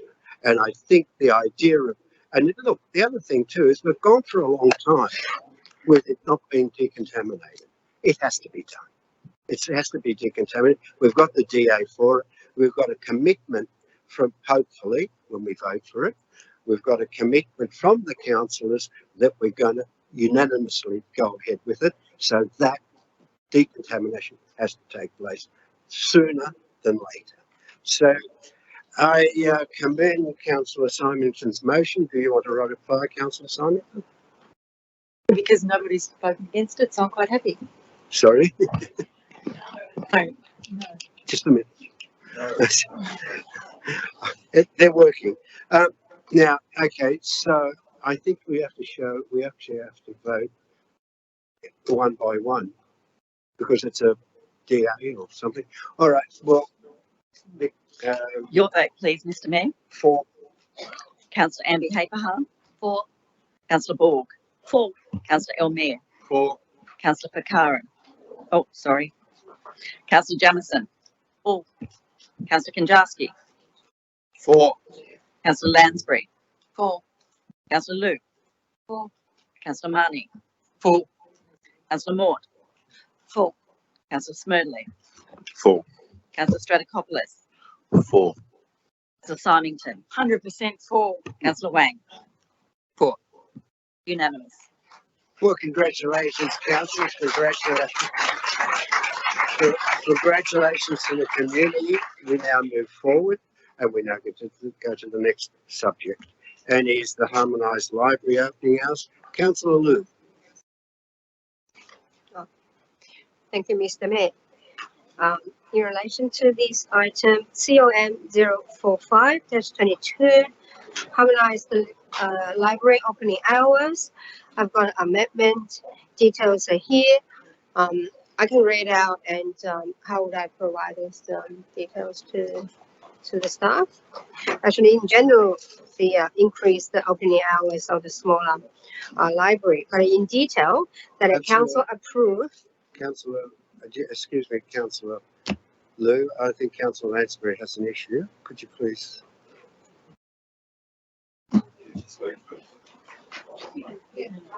What do you have a point of order? I thought that, Mr. Mayor, I have an amendment to the existing recommendation. Well, Councillor Liu has moved. Oh, let's get this right. Sue, what's the situation? Councillor Liu has moving an amendment. Well, there's no amendment as such because we haven't yet had a motion before council. So I understand that Councillor Liu is trying to move a motion, which could then be subject to an amendment that some other councillor may wish to put forward, Mr. Mayor, but we must start with a motion before we can consider an amendment. Well, so it's up to Councillor Liu to put forward a motion. As is And subject customary, to secondary.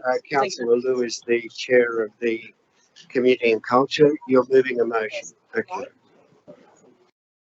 Thank you. So Your motion, I think, as it stands, Councillor Cruz. Would someone would you like to read it out, Councillor Liu? yeah, sure. Thank you, Mr. Mayor. I continue as the details are that a council approved the harmonised library opening hours for Hurstville, Climb James and Penshurst as outlined in this report, and increase proposed hours of South Hurstville and Oatley Library from 10 a.m. to 6 p.m. Monday to Friday. That the General Manager prepare a report for Council on the 3 branch library outlining the following.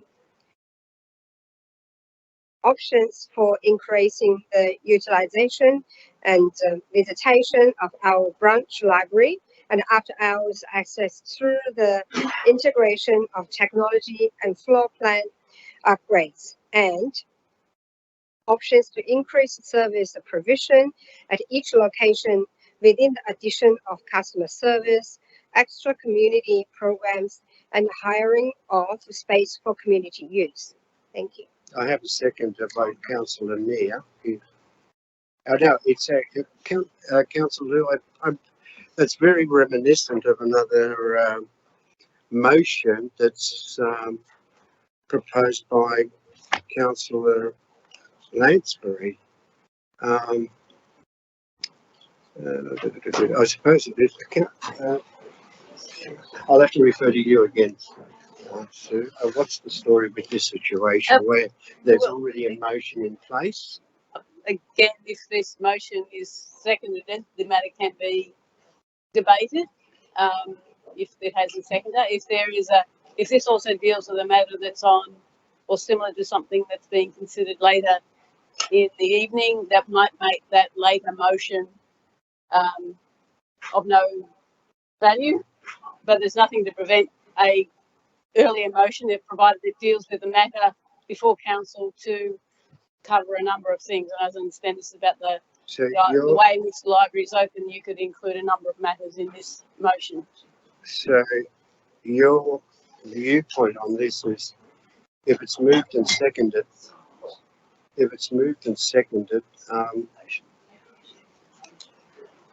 Councillor Lansbury, do you have a point of order? Sorry.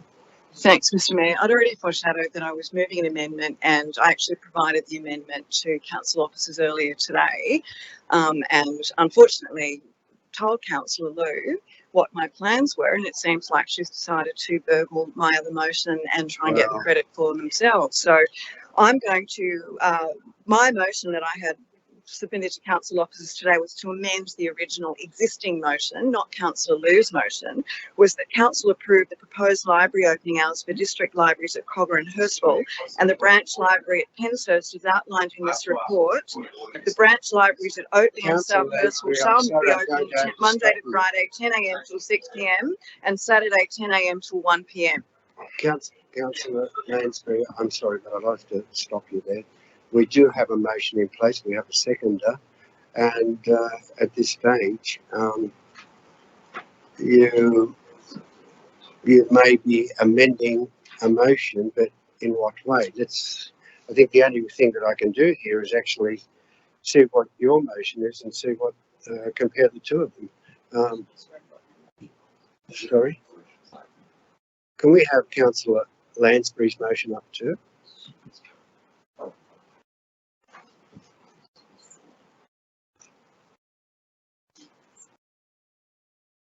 Revitalising council's branch libraries.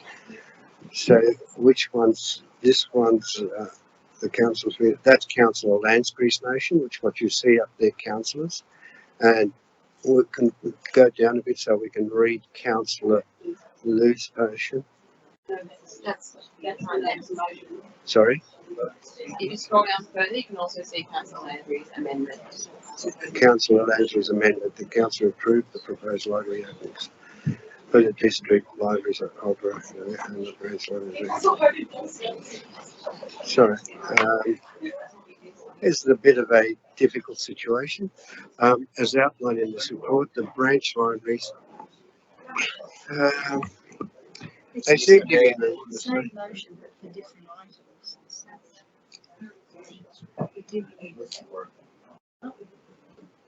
So this is, I'll have to. This is a bit of a complicated situation. Well, we have to deal with the matters. Excuse me. My advice. Be quiet, please. My advice, Mr. Mayor, is that we need to deal with the items as they appear on the agenda. The first item that the council is considering tonight is the item that was brought forward from the Community and Culture Committee, which is this one. The harmonisation of the libraries. Councillor Liu has moved a motion, which has now been seconded, which deals with a number of matters. If the councillors then wish to amend that motion, they can do so by formally moving an amendment, which, if it is seconded, there would be a debate on that matter, and then we would, if that was defeated, the original motion is moved by Lou would become the motion, and that's what you would Well, council my then vote understanding, on. yeah. We would then deal with the next item of business, but if that's already been dealt with in a previous resolution, the council should probably note that and take no further action. If it's not, then we would debate that matter as well. Okay, well, we have a motion. We're dealing with the first item that was brought forward. And I've given the call to Councillor Lou, which is customary, based on her being the chair of the committee. That's the motion. It's been seconded. I can either give the address to Councillor Lou, or someone can amend this motion. We'll discuss the amendment. Does that make sense? Well, Councillor Lansbury, yes. Well, I'm going to amend the amendment, Mr. Mayor. No, it's actually the motion. It's the motion. It's Or actually the motion. Yeah. We haven't voted on what I've been told, just so to make it clear. Councillor Lou has moved a motion as the chair of that, right? She's moved the motion. You can amend that motion. So it's not an amendment of the amendment. It's an amendment of the motion. Councillor. Thank you, Mr. Mayor. Going back to the original amendment that I submitted to council officers earlier today, that council approve the proposed library hours for the district libraries at Kogarah and Hurstville and the branch library at Penshurst as outlined in this report. The branch libraries at Oatley and South Hurstville shall be open Monday to Friday 10 a.m. till 6 p.m. and Saturday 10 a.m. till 1 p.m. Yes, there's an amendment there. That's just sorry. Can I just have a look? We've got to compare those. I think. Can we move the amendment to sit up below the motion of Councillor Lewis? I think that's the only one going to see. So no, the amendment. So basically, you're amending that whole motion of Councillor Lewis with your amendment. Well, I can only ask for it. Do you accept the amendment?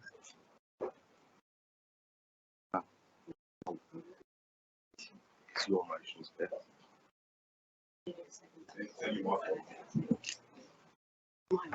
No, Okay, but what we've been told here, just to make it clear, is Councillor Lansbury's amendment amends all your motion. Does that make no, I stick, Mr. Mayor, I stick to my motion. The current You're sticking motion. to your Yes. motion? Okay, well then, this amendment has to be seconded, and it's seconded by Councillor Moore, and we firstly go to the amendment. Is that correct? Yes. We're getting there. Okay. So we're now going to your amendment, and you may speak on your amendment, and Councillor Moore has a right to speak to that amendment, and then we go on with whatever happens. Thank you, Councillor Lansbury. May I speak to the amendment now, Mr. Mayor? Yes, please. Thank you.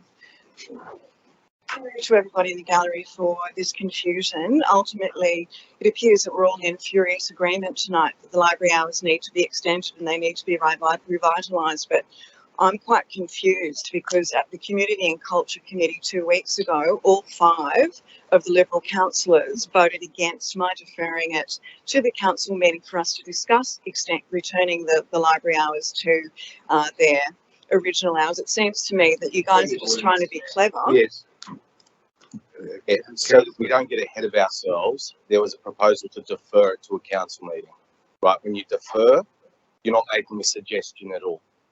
So let's be clear on that. Thank you, Councillor Amir. Councillor Lansbury. Thank you, Councillor Amir. And to be clear, I told you exactly why I wanted to defer it to the committee meeting, from the committee meeting to the council meeting. So it's no secret to anybody that I spoke in favour of returning the library hours to their original hours. So, you know, nice try, guys. I wonder if the yeah, just stick to the Okay, address, right. please, Councillor Lansbury. I absolutely foreshadowed what my intention was with this, was to return the library hours at South Hurstville and Oatley to the, I don't like to use the words pre-COVID hours, but that was the intention of the motion, or was the intention of my discussion at the committee meeting, which unfortunately my deferral motion was defeated. by the majority on that committee.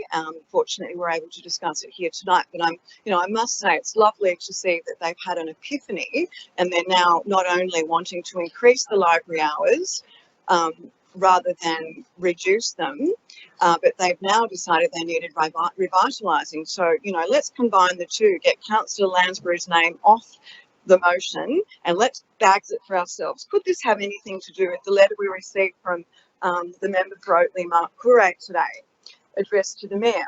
Dear Mr Catras, I was deeply disappointed to read in last week's leader that Council's Community and Culture Committee has proposed cutting the opening hours of South Hurstville and Oatley Library. Married to a high school teacher and together raising our two boys, I understand the role that local libraries play in a young kid's development. Our family, like many families in our community, know how important libraries are in providing an invaluable service and space for families and young people to work and study. Local libraries are a vital resource and meeting place for many people in our community. I remember as a local kid at St Joseph's at Oatley, we would spend weekly afternoons at Oatley Library, often for many hours. After already having their opening hours cut after COVID, I believe further cuts to library opening hours would be the wrong decision for our community. I request that Council not support the Community and Culture Committee's proposal to cut library hours and instead investigates new proposals to revitalise our local libraries. Wow, what a coincidence. So here we are tonight, councillors, in a position they've had a complete turnaround from their position 2 weeks ago. We can't possibly return the opening hours to what they were. I'm implying that it's a completely different Councillor position. Mayor, please allow the speaker to speak. Are you making a point of order, Councillor Elmi? Look, Make your we point of do order. not discuss Be my guest. Councillor Lansbury, Councillor Mayor. Could you please, if you've got a point of order, put the point of order. I'll deal with it, and don't talk to each other. Just put a point of order. Do you have a point of order? Yes. Tell me what. Mr Mayor, Councillor Lansbury should withdraw her comments about councillors having a change of heart purely because of the letter that was received by Mark Courage today. Councillor Mayor, I'll just take that as a change of opinion. Change of heart may mean the same, and therefore No, I don't Mr. Mayor, declare it as a point of order. I don't think that you should take it in any way, shape or form. I think you should wait for people to actually speak rather than making imputations about people's change in the motion. Well, look, I'll take your point. Councillor Lansbury, could you please? Thank you, Mr Mayor. Now where was I?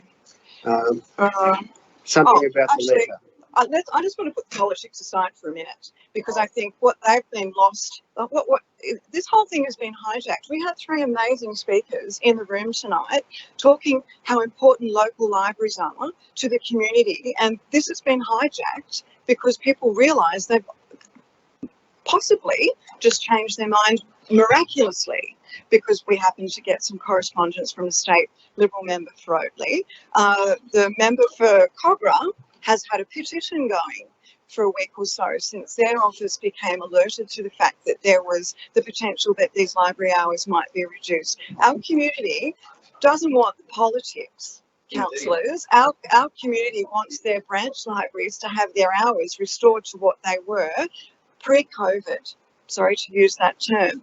I have gone through a lot of the community Councillor Mayor, surveys. do you have a point of order again? Or what do you? Putting my microphone on to speak next. Okay, Councillor Mayor. Keep going, Councillor. Can I thank you, Mr. Please do Mayor. not disturb the speaker. We had some community feedback provided to councillors as a result of the survey that went to library users during, I think it went out from February 2021 to 31 May 2022. I went through it. It was like 600 odd responses. I have to tell you, overwhelmingly, I did not see one person say, please reduce the hours. What I did see was things like, I work and my children attend school and then after school care. These reduced times for Oatley Library will mean I cannot ever take my children to the library. We have already been without the library for most of 2020. This is frustrating and disappointing for our community. Another one, please don't change the hours. School students need reasonable access to the library after school hours. Another one, I work full time and I like to take my kids to the library to encourage them to read. We can't get there by 4 p.m. and I work Saturdays, so can't get there either. Another one, libraries should all be open 6 p.m. Monday to Friday. Please open in South Hurstville as much as possible. They're our local libraries and we need them. And, you know, very much in a similar vein, one of the main responses, from my understanding of the data, was that most people used our local branch libraries because they was close to where they lived, and our brilliant staff, which our executive will be pleased to hear. That was one of the things that jumped out to me as well. I had another motion, well, a motion on the business paper further on, which was basically like a part 2 to this amendment, which is calling for a feasibility study into how we can revitalise the libraries. Obviously, they're not being used to their best capacity. They need to probably have a little bit of loving, a little bit of money spent on them. And if we have a feasibility study into what we need to do to get people back in the door, that might have been impacted by COVID. COVID has impacted in many areas of our community, and people may not have taken up their habits again so much.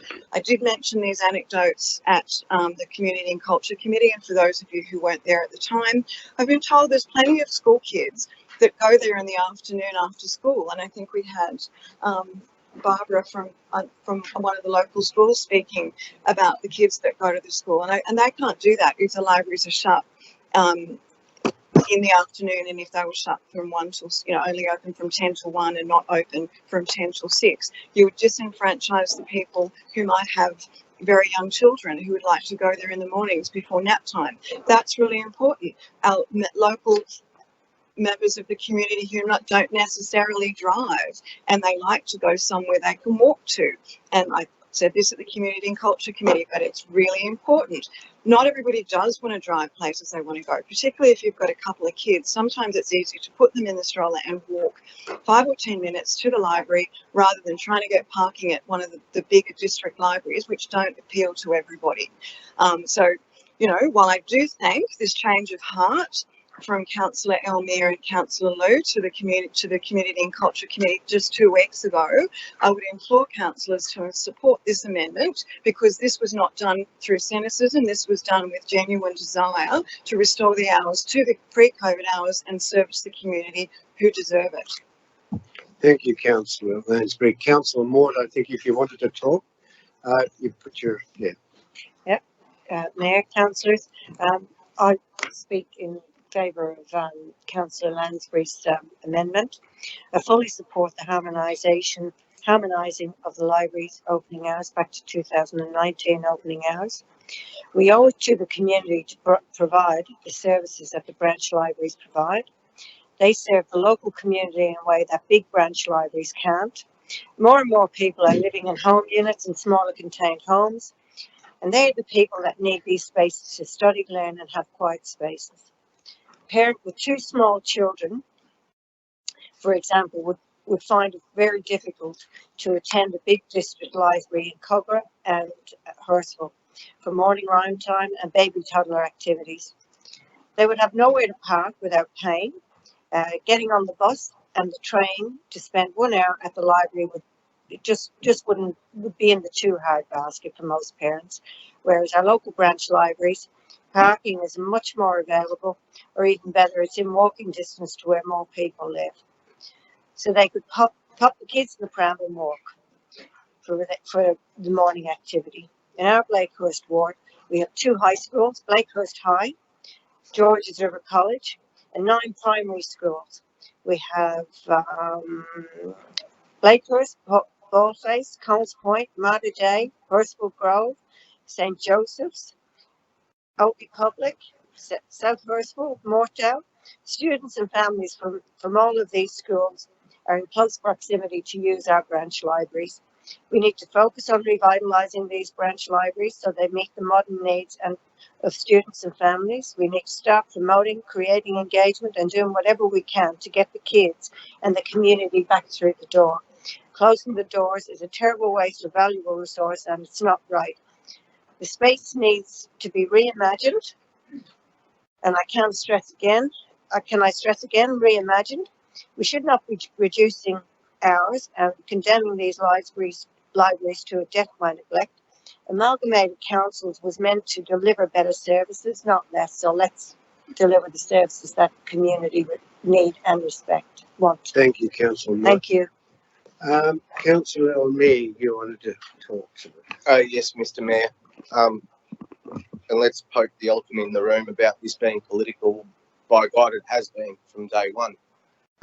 Because this is a council decision, and the moment that a recommendation that was made at the council committee meeting, phones started going off, members of parliament starting petitions and all that sort of stuff, without acknowledging the fact that the motion that was moved at the council committee meeting, right, was a decision that was to be made then and there.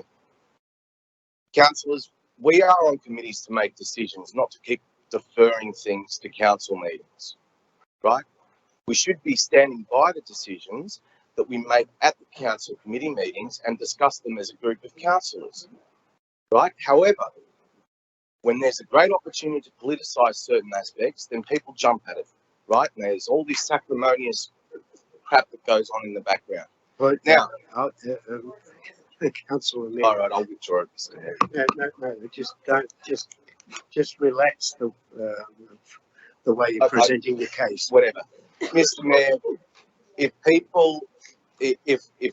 Minister Coure had read the report, he would have realised that there was an increase of 4 hours to library operating hours. If other members of parliament had read the report, they would have seen that there was an increase in hours, right, to our library services. And that is because we are allocating resources so that way those services, those programs can be better delivered into our major libraries. Now, just last month or a month ago, right, when Councillor Smerdley put up a motion about a third district library in Mortdale, some around the Horseshoe decided that wasn't a good idea, right? Now, it's unfortunate because this politicising of the chamber has been going on since day one.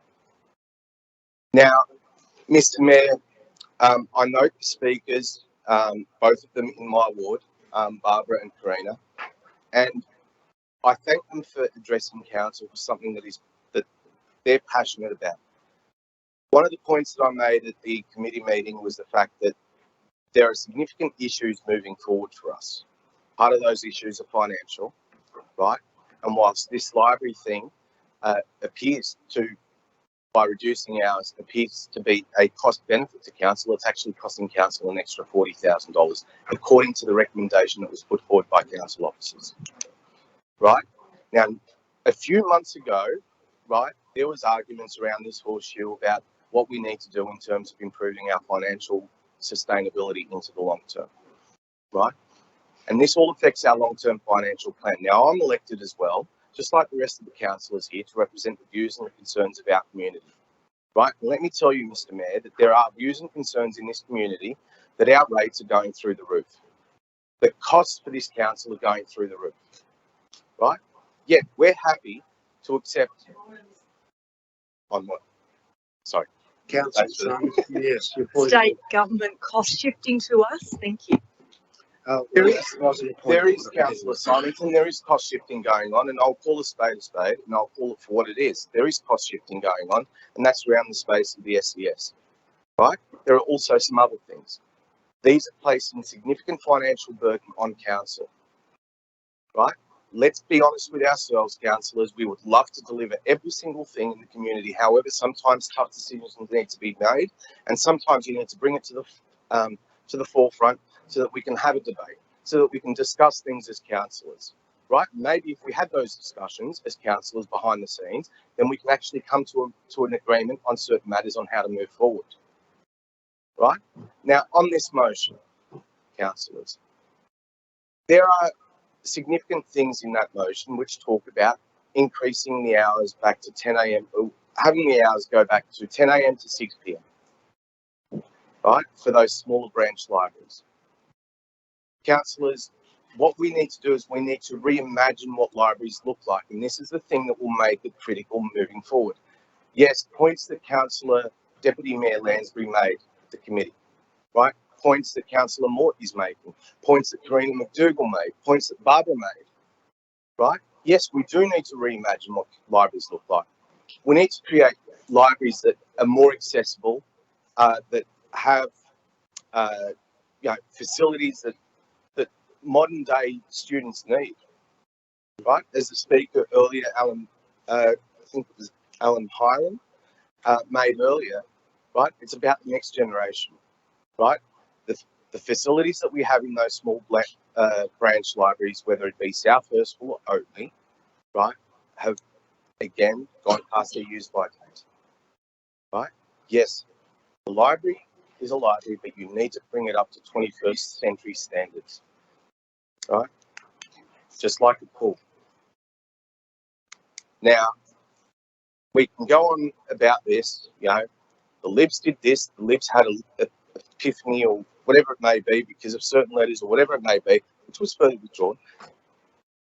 But at the end of the day, I'm happy to support the motion that Councillor Liu was putting forward. And I hope that Councillor Lansbury would also support it, so that way we can move ahead with what it means in terms of reimagining libraries into the next phase of this council. Thank you, Mr. Mayor. Thank you, Councillor O'Neill. Any further discussion on this matter? Do you want your rod and pie? Yeah. Okay, Councillor. Thanks, Mr. Mayor. I won't say too much because so much has already been said.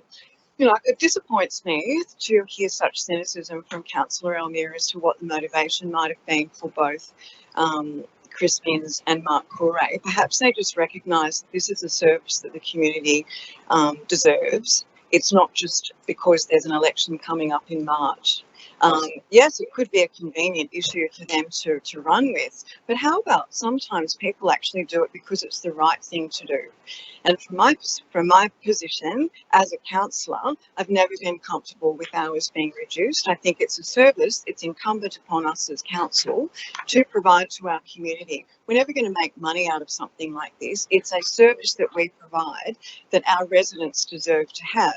They need access, equitable access, so that the people who are disenfranchised in the afternoon, like the school kids that you spoke so glowingly of, Councillor Elmir, can go in the afternoons, not just a couple of days a week.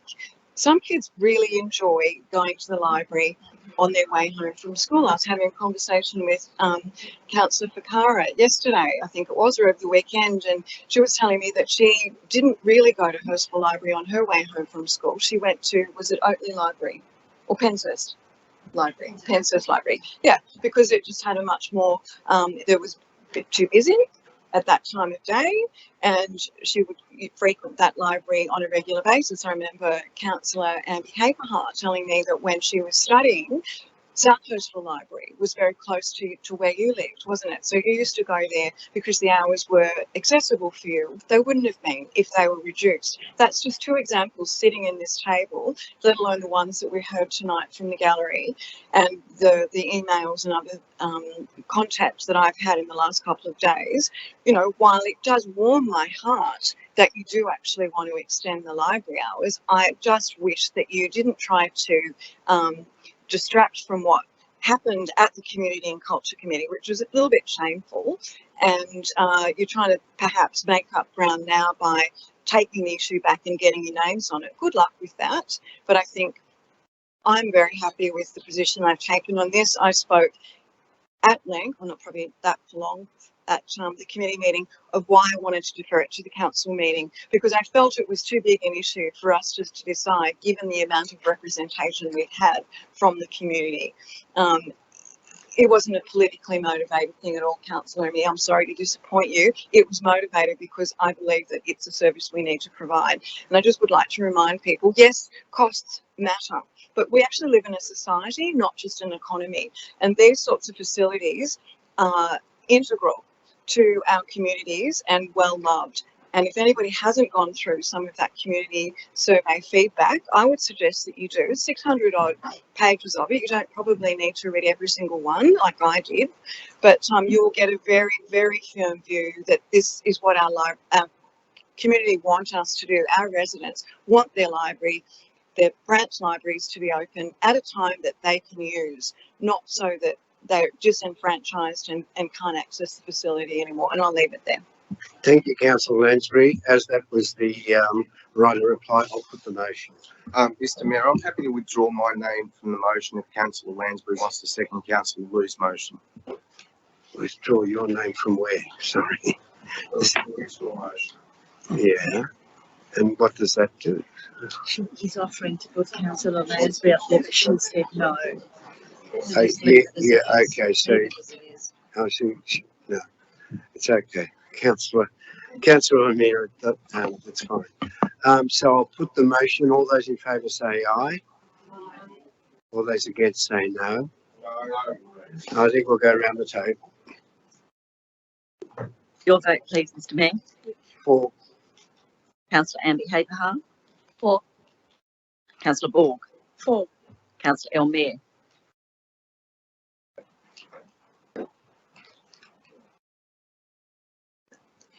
I'll see what's going to happen.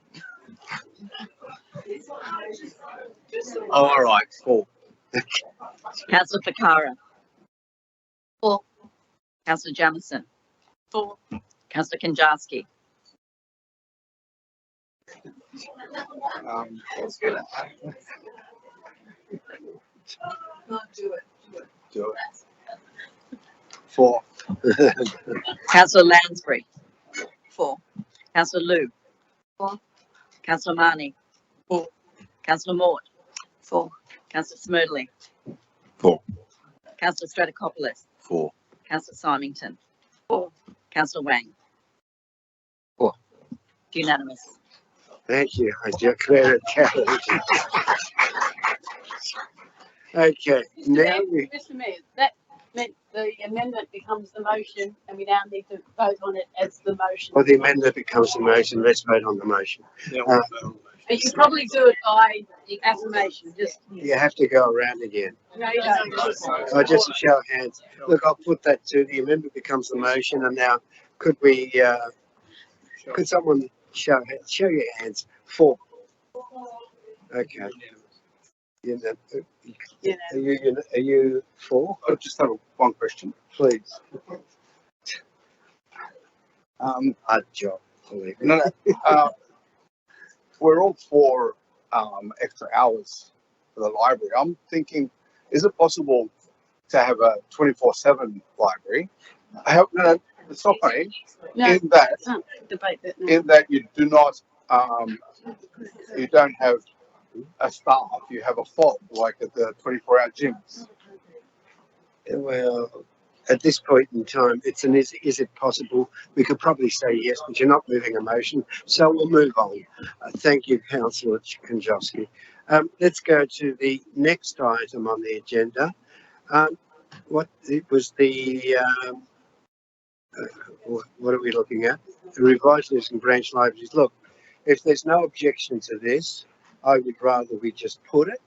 Are there any objections to it? No, I'm happy to second it, though. Oh, okay. Councillor Lansbury is moving it. Councillor Elmere is seconding it. Now, if there's no objections to it, I don't want to waste time. I'm putting it. Okay, so it's voted unanimously. Let's go. Well, there's no objections, so it's done. Done and dusted. Okay, now we can move on, actually. For those who didn't understand what happened there, basically, I asked if there were any objections. I got nothing that said there's no objections. So I'm assuming everyone's for it and therefore it's voted in the affirmative. In other words, it's passed. Okay. Thank you. Now let's start again and go to something that, where are we up to? Sorry? The report of the Environment Penalty. Councillor Lansbury, please. Thanks, Mr. Mayor. I'd like to move items ENV 033-22, 35, 36, 37 and 38 and just pull out ENV 034-22 and deal with that separately, please. Which one's that? So the Beverly Hills Master Plan consideration. All right, the Beverly Hills Master Plan you're pulling out. And which one? All the rest. All the rest go. Okay. So I'll put that. Is there any discussion on those things that have been not being pulled out? Okay, well, I'll put that. All those in favour say aye. Sorry, second. The other seconder, yeah. Okay. Peter Marnie's the second. Councillor Marnie. Okay, now let's, Councillor Lansbury, you pulled out Beverly Hills Master. Thanks, Mr. Mayor. Look, I just wanted to pull out this item because we actually had 3 speakers here tonight talking about it. So I just think it's important that we acknowledge those speakers. We had Bob Jones, Chris Shannon, and Cara Hickman. You know, 3 of them expressed various views, but similarly, option 3 did not seem to be the one that they were particularly in favour for. And just to clarify, I'm very pleased that we deferred it for more discussion because the councillors were of the view that we needed to go through it in more detail. There was a few amendments that I think we considered making to it, but we felt that was too much at a committee level, and we felt that it would be better to go to a workshop to discuss it with all of the councillors, because not all of the councillors sit on the Environment and Planning Committee. So thank you to the speakers who did speak tonight on this particular issue, and I will just move the item. I'm not amending it, I'm just moving it as it is. Yeah, I'll put that. All those in favour say aye, all against say no. I declare it carried. We're now going to the Finance and Governance Councillor Elise Ball. Thank you, Mr. Mayor. I move the report in whole, the report of the Finance and Governance Committee meeting held on the 14th of November. Seconder, Councillor Jamieson. I'll put it. All those in favour say aye, all those against say no. I declare it carried.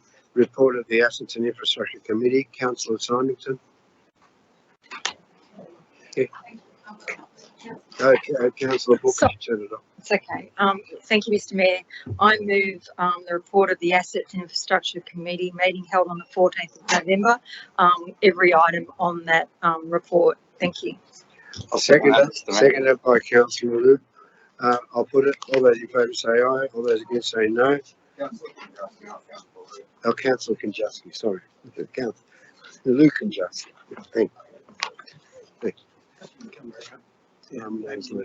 Yeah, Community and Culture, Councillor Lou, Nancy Lou.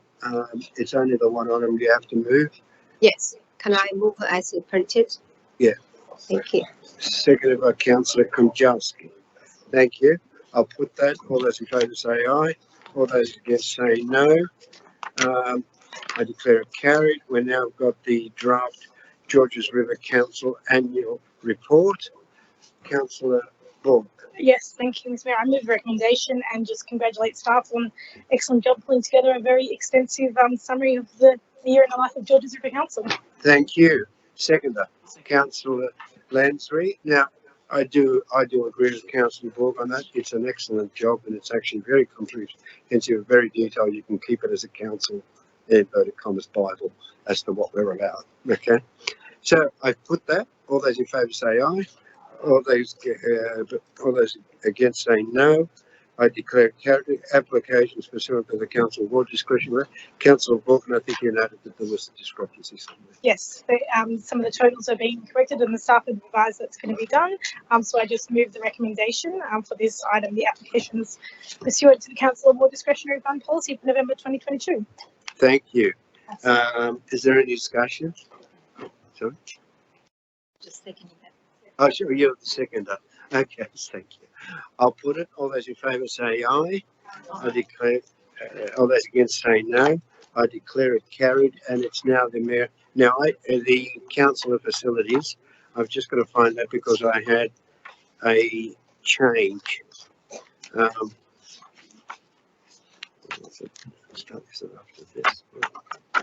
Sorry, bear with me, councillors. It's just that it's a pretty full call. Here we go. Councillors, the only thing, one thing on page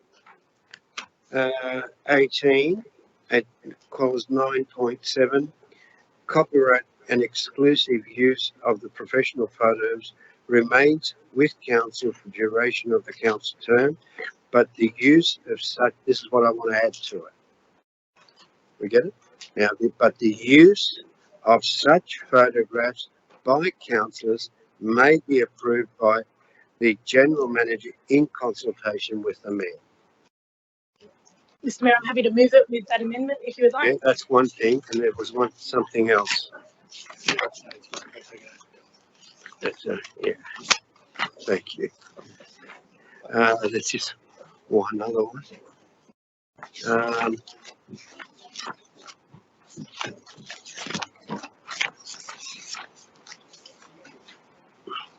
Now, this is the other one, Councillor Bork. Page 11 of 26. It's clause 6.20. It says light refreshments, and I just want to put in brackets there, whether hot or cold. So you might get a bit of a hot thing in briefings. Whether hot or cold will be provided to councils prior committee meetings and councillor briefings. Just in brackets, whether hot or cold. I know it's pedantic, but we're not getting hot. Yeah, we're not getting hot meals just because of that. You got that?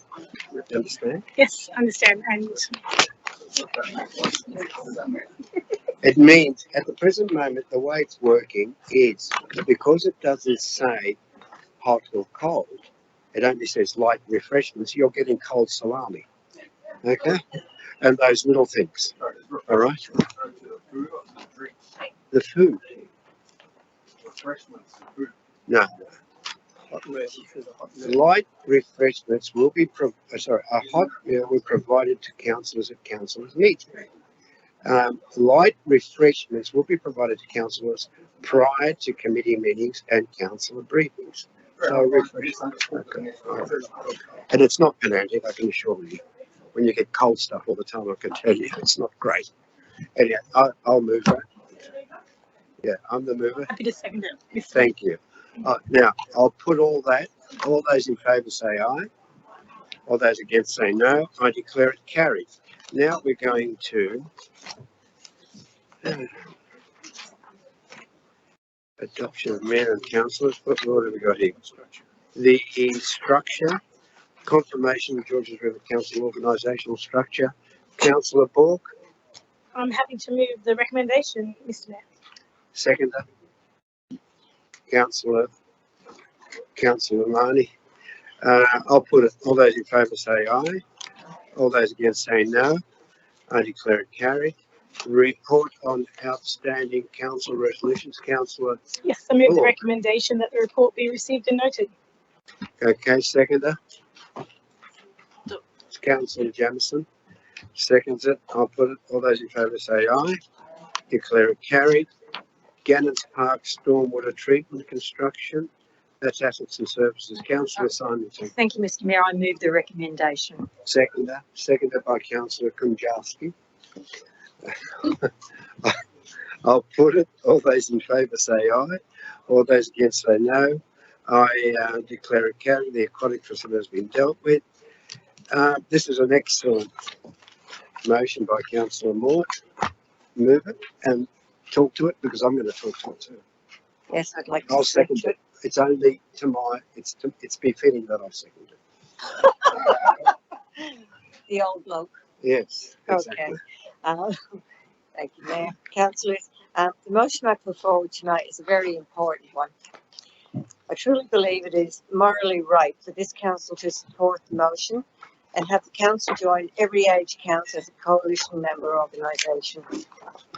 There's no doubt that unfortunately Australia has for years had a growing and disappointing attitude to the ageing worker that has spilled into many parts of our society.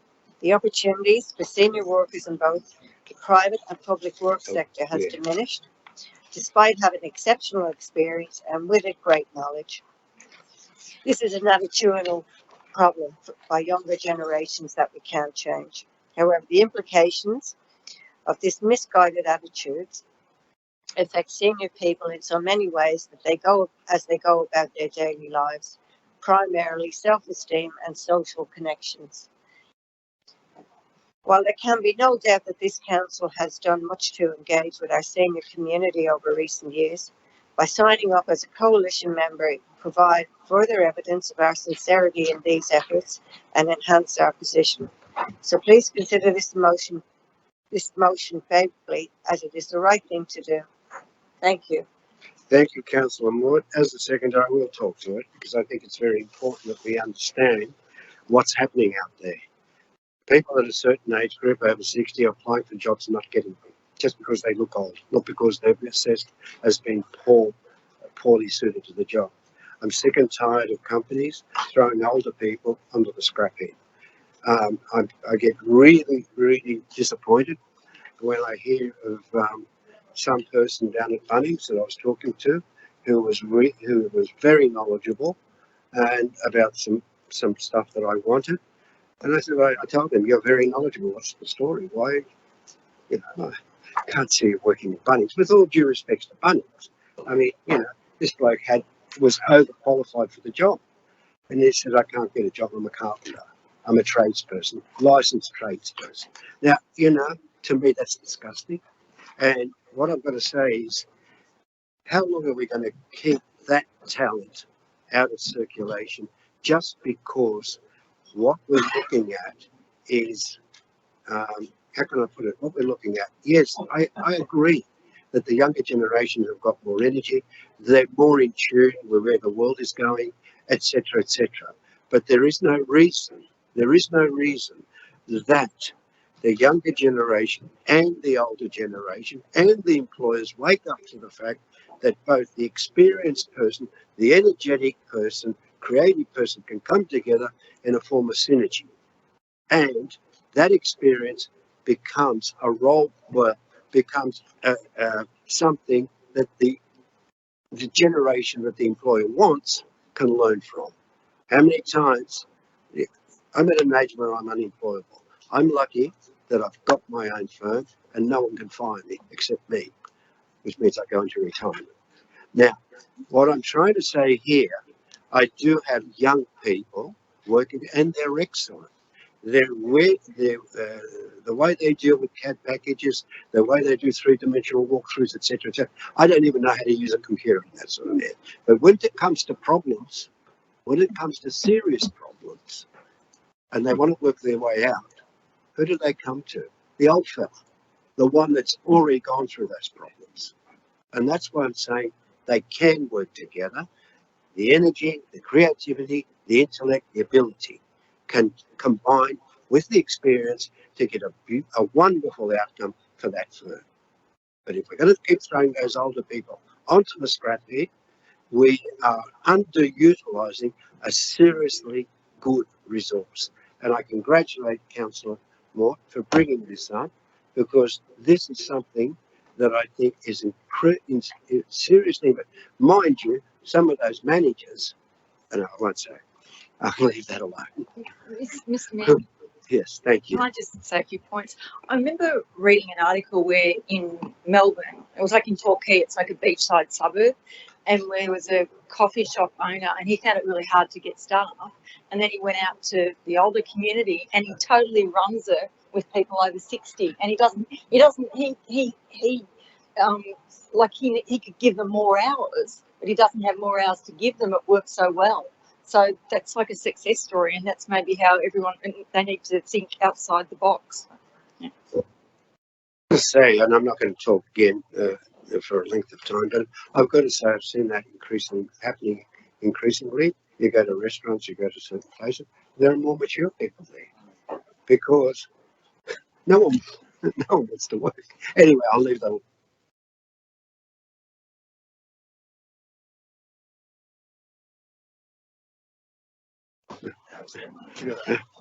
I've got, no, I seconded it. That's right. Sorry? You did. Now you got. Oh, yeah. No, okay. I'll put it. All those in favour say aye. All those against say no. I declare it carried, and we now go on to Councillor Smerdley, your CCT cameras. Sorry? We're going to amend that. I accept Councillor Jamison's amendment, which is Where is it? on the screen there. Jamison, that the study. Yeah, that's okay. You're happy with that? Yeah, I'm happy with that. Oh, it's basically that. And just the null, if you could. Yeah, he's basically saying leave it till after they install the two cameras. Okay, that's all it's saying. Which is fair enough. That's moved by Councillor, and I think Councillor Moore. Councillor Madeline, oh, you did. Okay. Councillor Jamison. All right, would you like to talk to a Yeah, councillor? just briefly, well, this issue was, the reason this issue has been raised by myself and others is that, consulting with many of the business owners, that they've brought to my attention that there's been a lot of crime recently where a lot of police officers have actually asked for their CCTV footage from their shop fronts, and it's clearly not good enough according to their discussions with those police officers. And just to bring out some statistics here, in the last year we've had 99 counts of stealing in Northdale, and 49 counts of assault, of which 15 have been non-domestic violence related. So I believe with the CCTV footage in Northdale, particularly on Watts Road, it'll just make police investigations easier to fight crime and to stop and to also be a preventive measure. When people see those CCTV cameras around there, they're less likely to cause a crime. So thank you. Thank you, Councillor. Councillor Jamieson, did you want to talk to it? Just briefly, thank you for bringing this up, Nick, and thank you for Ashwini. We sort of worked together to be able. I think it's really well done, just Nick bringing that up, and that we can deal with it with a report. Thank you. Anybody else want to discuss it? Okay, well, I'll put it. All those in favour say aye. All those against say no. I declare it carried. We now go to revitalising. Oh, that's done. Better D. That's the traffic study. Better D school. Sorry. Oh, okay. All right. I'm sick. Stronger Together Festival. Okay.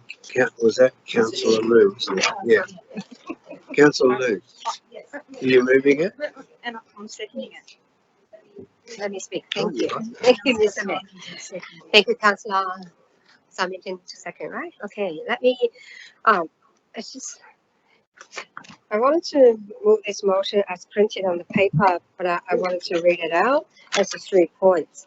That council received a note grant funding of $240,000 received from the New South Wales government to contribute towards the In Good Taste Festival featuring Lunar New Year for the next 2 years. That the council thanked the Minister for Multiculturalism, the Honourable Mark Purey, and the Minister for Local Government, the Honourable Wendy Tuckerman, for their support to council with the partnership grant. C, that council congratulate council officers involved in this preparation of successful submission for the grant funding. I wanted to stress a little bit as well, because we know due to the COVID for the last 2 or 3 years, that even last year we can't do the full Lunar New Year festival. We only call it Little Lunar New Year. So that's why I feel so excited and glad to see for the next year, and our events team has already chosen the date, which is Saturday, 28th of January 2023, when we are going to hold our Lunar New Year festival.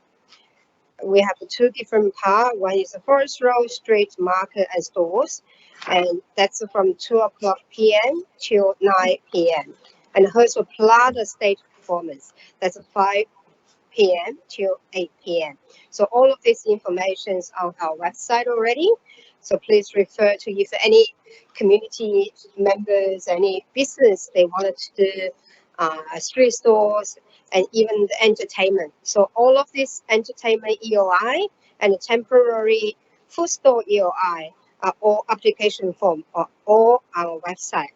I even softly went to some of the Chinese radio stations start from this month to softly promote this into that community. So hopefully, I think the council's next step will be approach the media to promote this hardly. Now, I don't think it's at that stage yet, but very happy to see this come back to council, not for only next year and for the year after as well. Thank you. Thank you, Councillor. Councillor Simon, did you? Councillor Lou? Thank you, Mr. Mayor. The Good Taste Festival has been an outstanding success, and I want to again congratulate our council officers on their ingenuity in developing and delivering this event. I'm glad that the state government has seen the value in providing funding for a bigger and better event that only can boost our local economy. And considering that coming out of COVID lockdown still, our local economy can only benefit from it. So I look forward to seeing the event. Thank you. Thank you, Councillor Simon. Did anybody else want to say anything? Okay. I just want to see everybody on Sunday at the event that's been held at Hurstville Plaza. It's 12 o'clock till 6 p.m. Thank you. Thank you, Councillor Kunjowski. All right, I'll put it. All those in favour say aye. All those against say no. I declare it carried. Councillors, we now come to the closed session. Matadine, sorry. Okay. Can we do now have the Councillor Moore? It's just a question. Oh, it's just a question, yeah. Okay. All right, we'll let that go. It's a question of notice. That's. Do you have any further questions on this? Questions, not an address.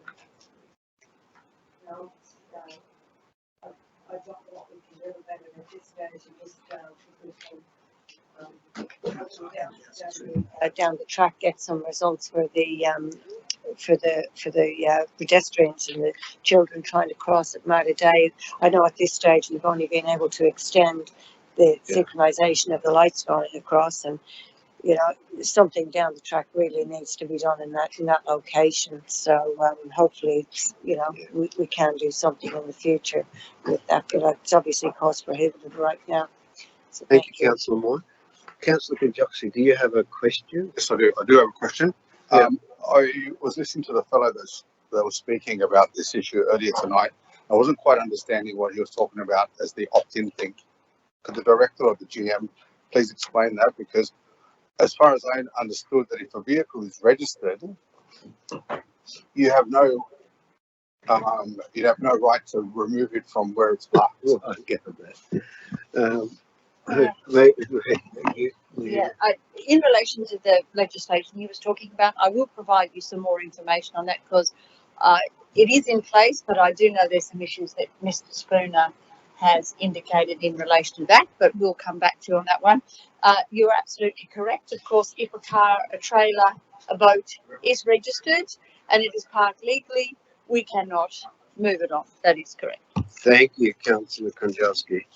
Look, I've got a question on that because I recently read the changes to that Act, and I thought that it said that if it's unattended for a certain period of time, so it's shorter than what it previously was, if it's dangerous, it can be moved immediately. And I think if it was unregistered, has to be moved after 15 days, and if it is registered, after 28 days. If you could provide clarification. Through you, Mr. Mayor, Councillor Borg, I'll take that on notice. I'm not going to do that one on the run because you seem quite informed on it. So I will confirm what you said and I'll come back to you. Sorry, just further to that, Councillor Councillor Borg's comment, with the comment about it being parked dangerously. Can you also try and find out what constitutes as dangerous as well? Yes. Yep. Thank you. Okay. Thank you, Councillor. Okay, we're now going into a confidential closed session, and could we have a mover and a seconder to go into confidential closed session? So move. Who, Mr. Chair. You've got the red one. Yes, Councillor Samuel Meyer. Yeah, you're moving if we go into closed session. Yes, please. Yeah, at this point in time, the meeting will move into the seconder, Councillor Lansbury. Councillor Lansbury seconds it, but I'll go through this and we might take a break for a few minutes. Okay.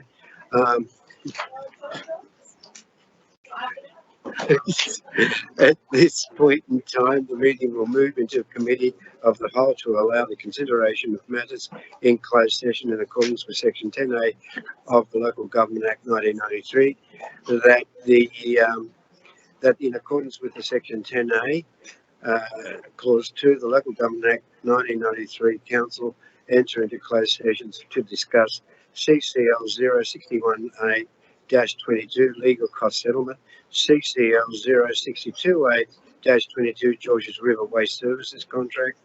And as these items relate to legal costs, do I have to go through No, that? that's the next one, mate. So we go into closed session. Yeah, we're going into closed session. Pull up stumps until. Yeah, so we can go. I declare that we're going into closed session. Let's give a 3 or 4 minute break so that we can do what we.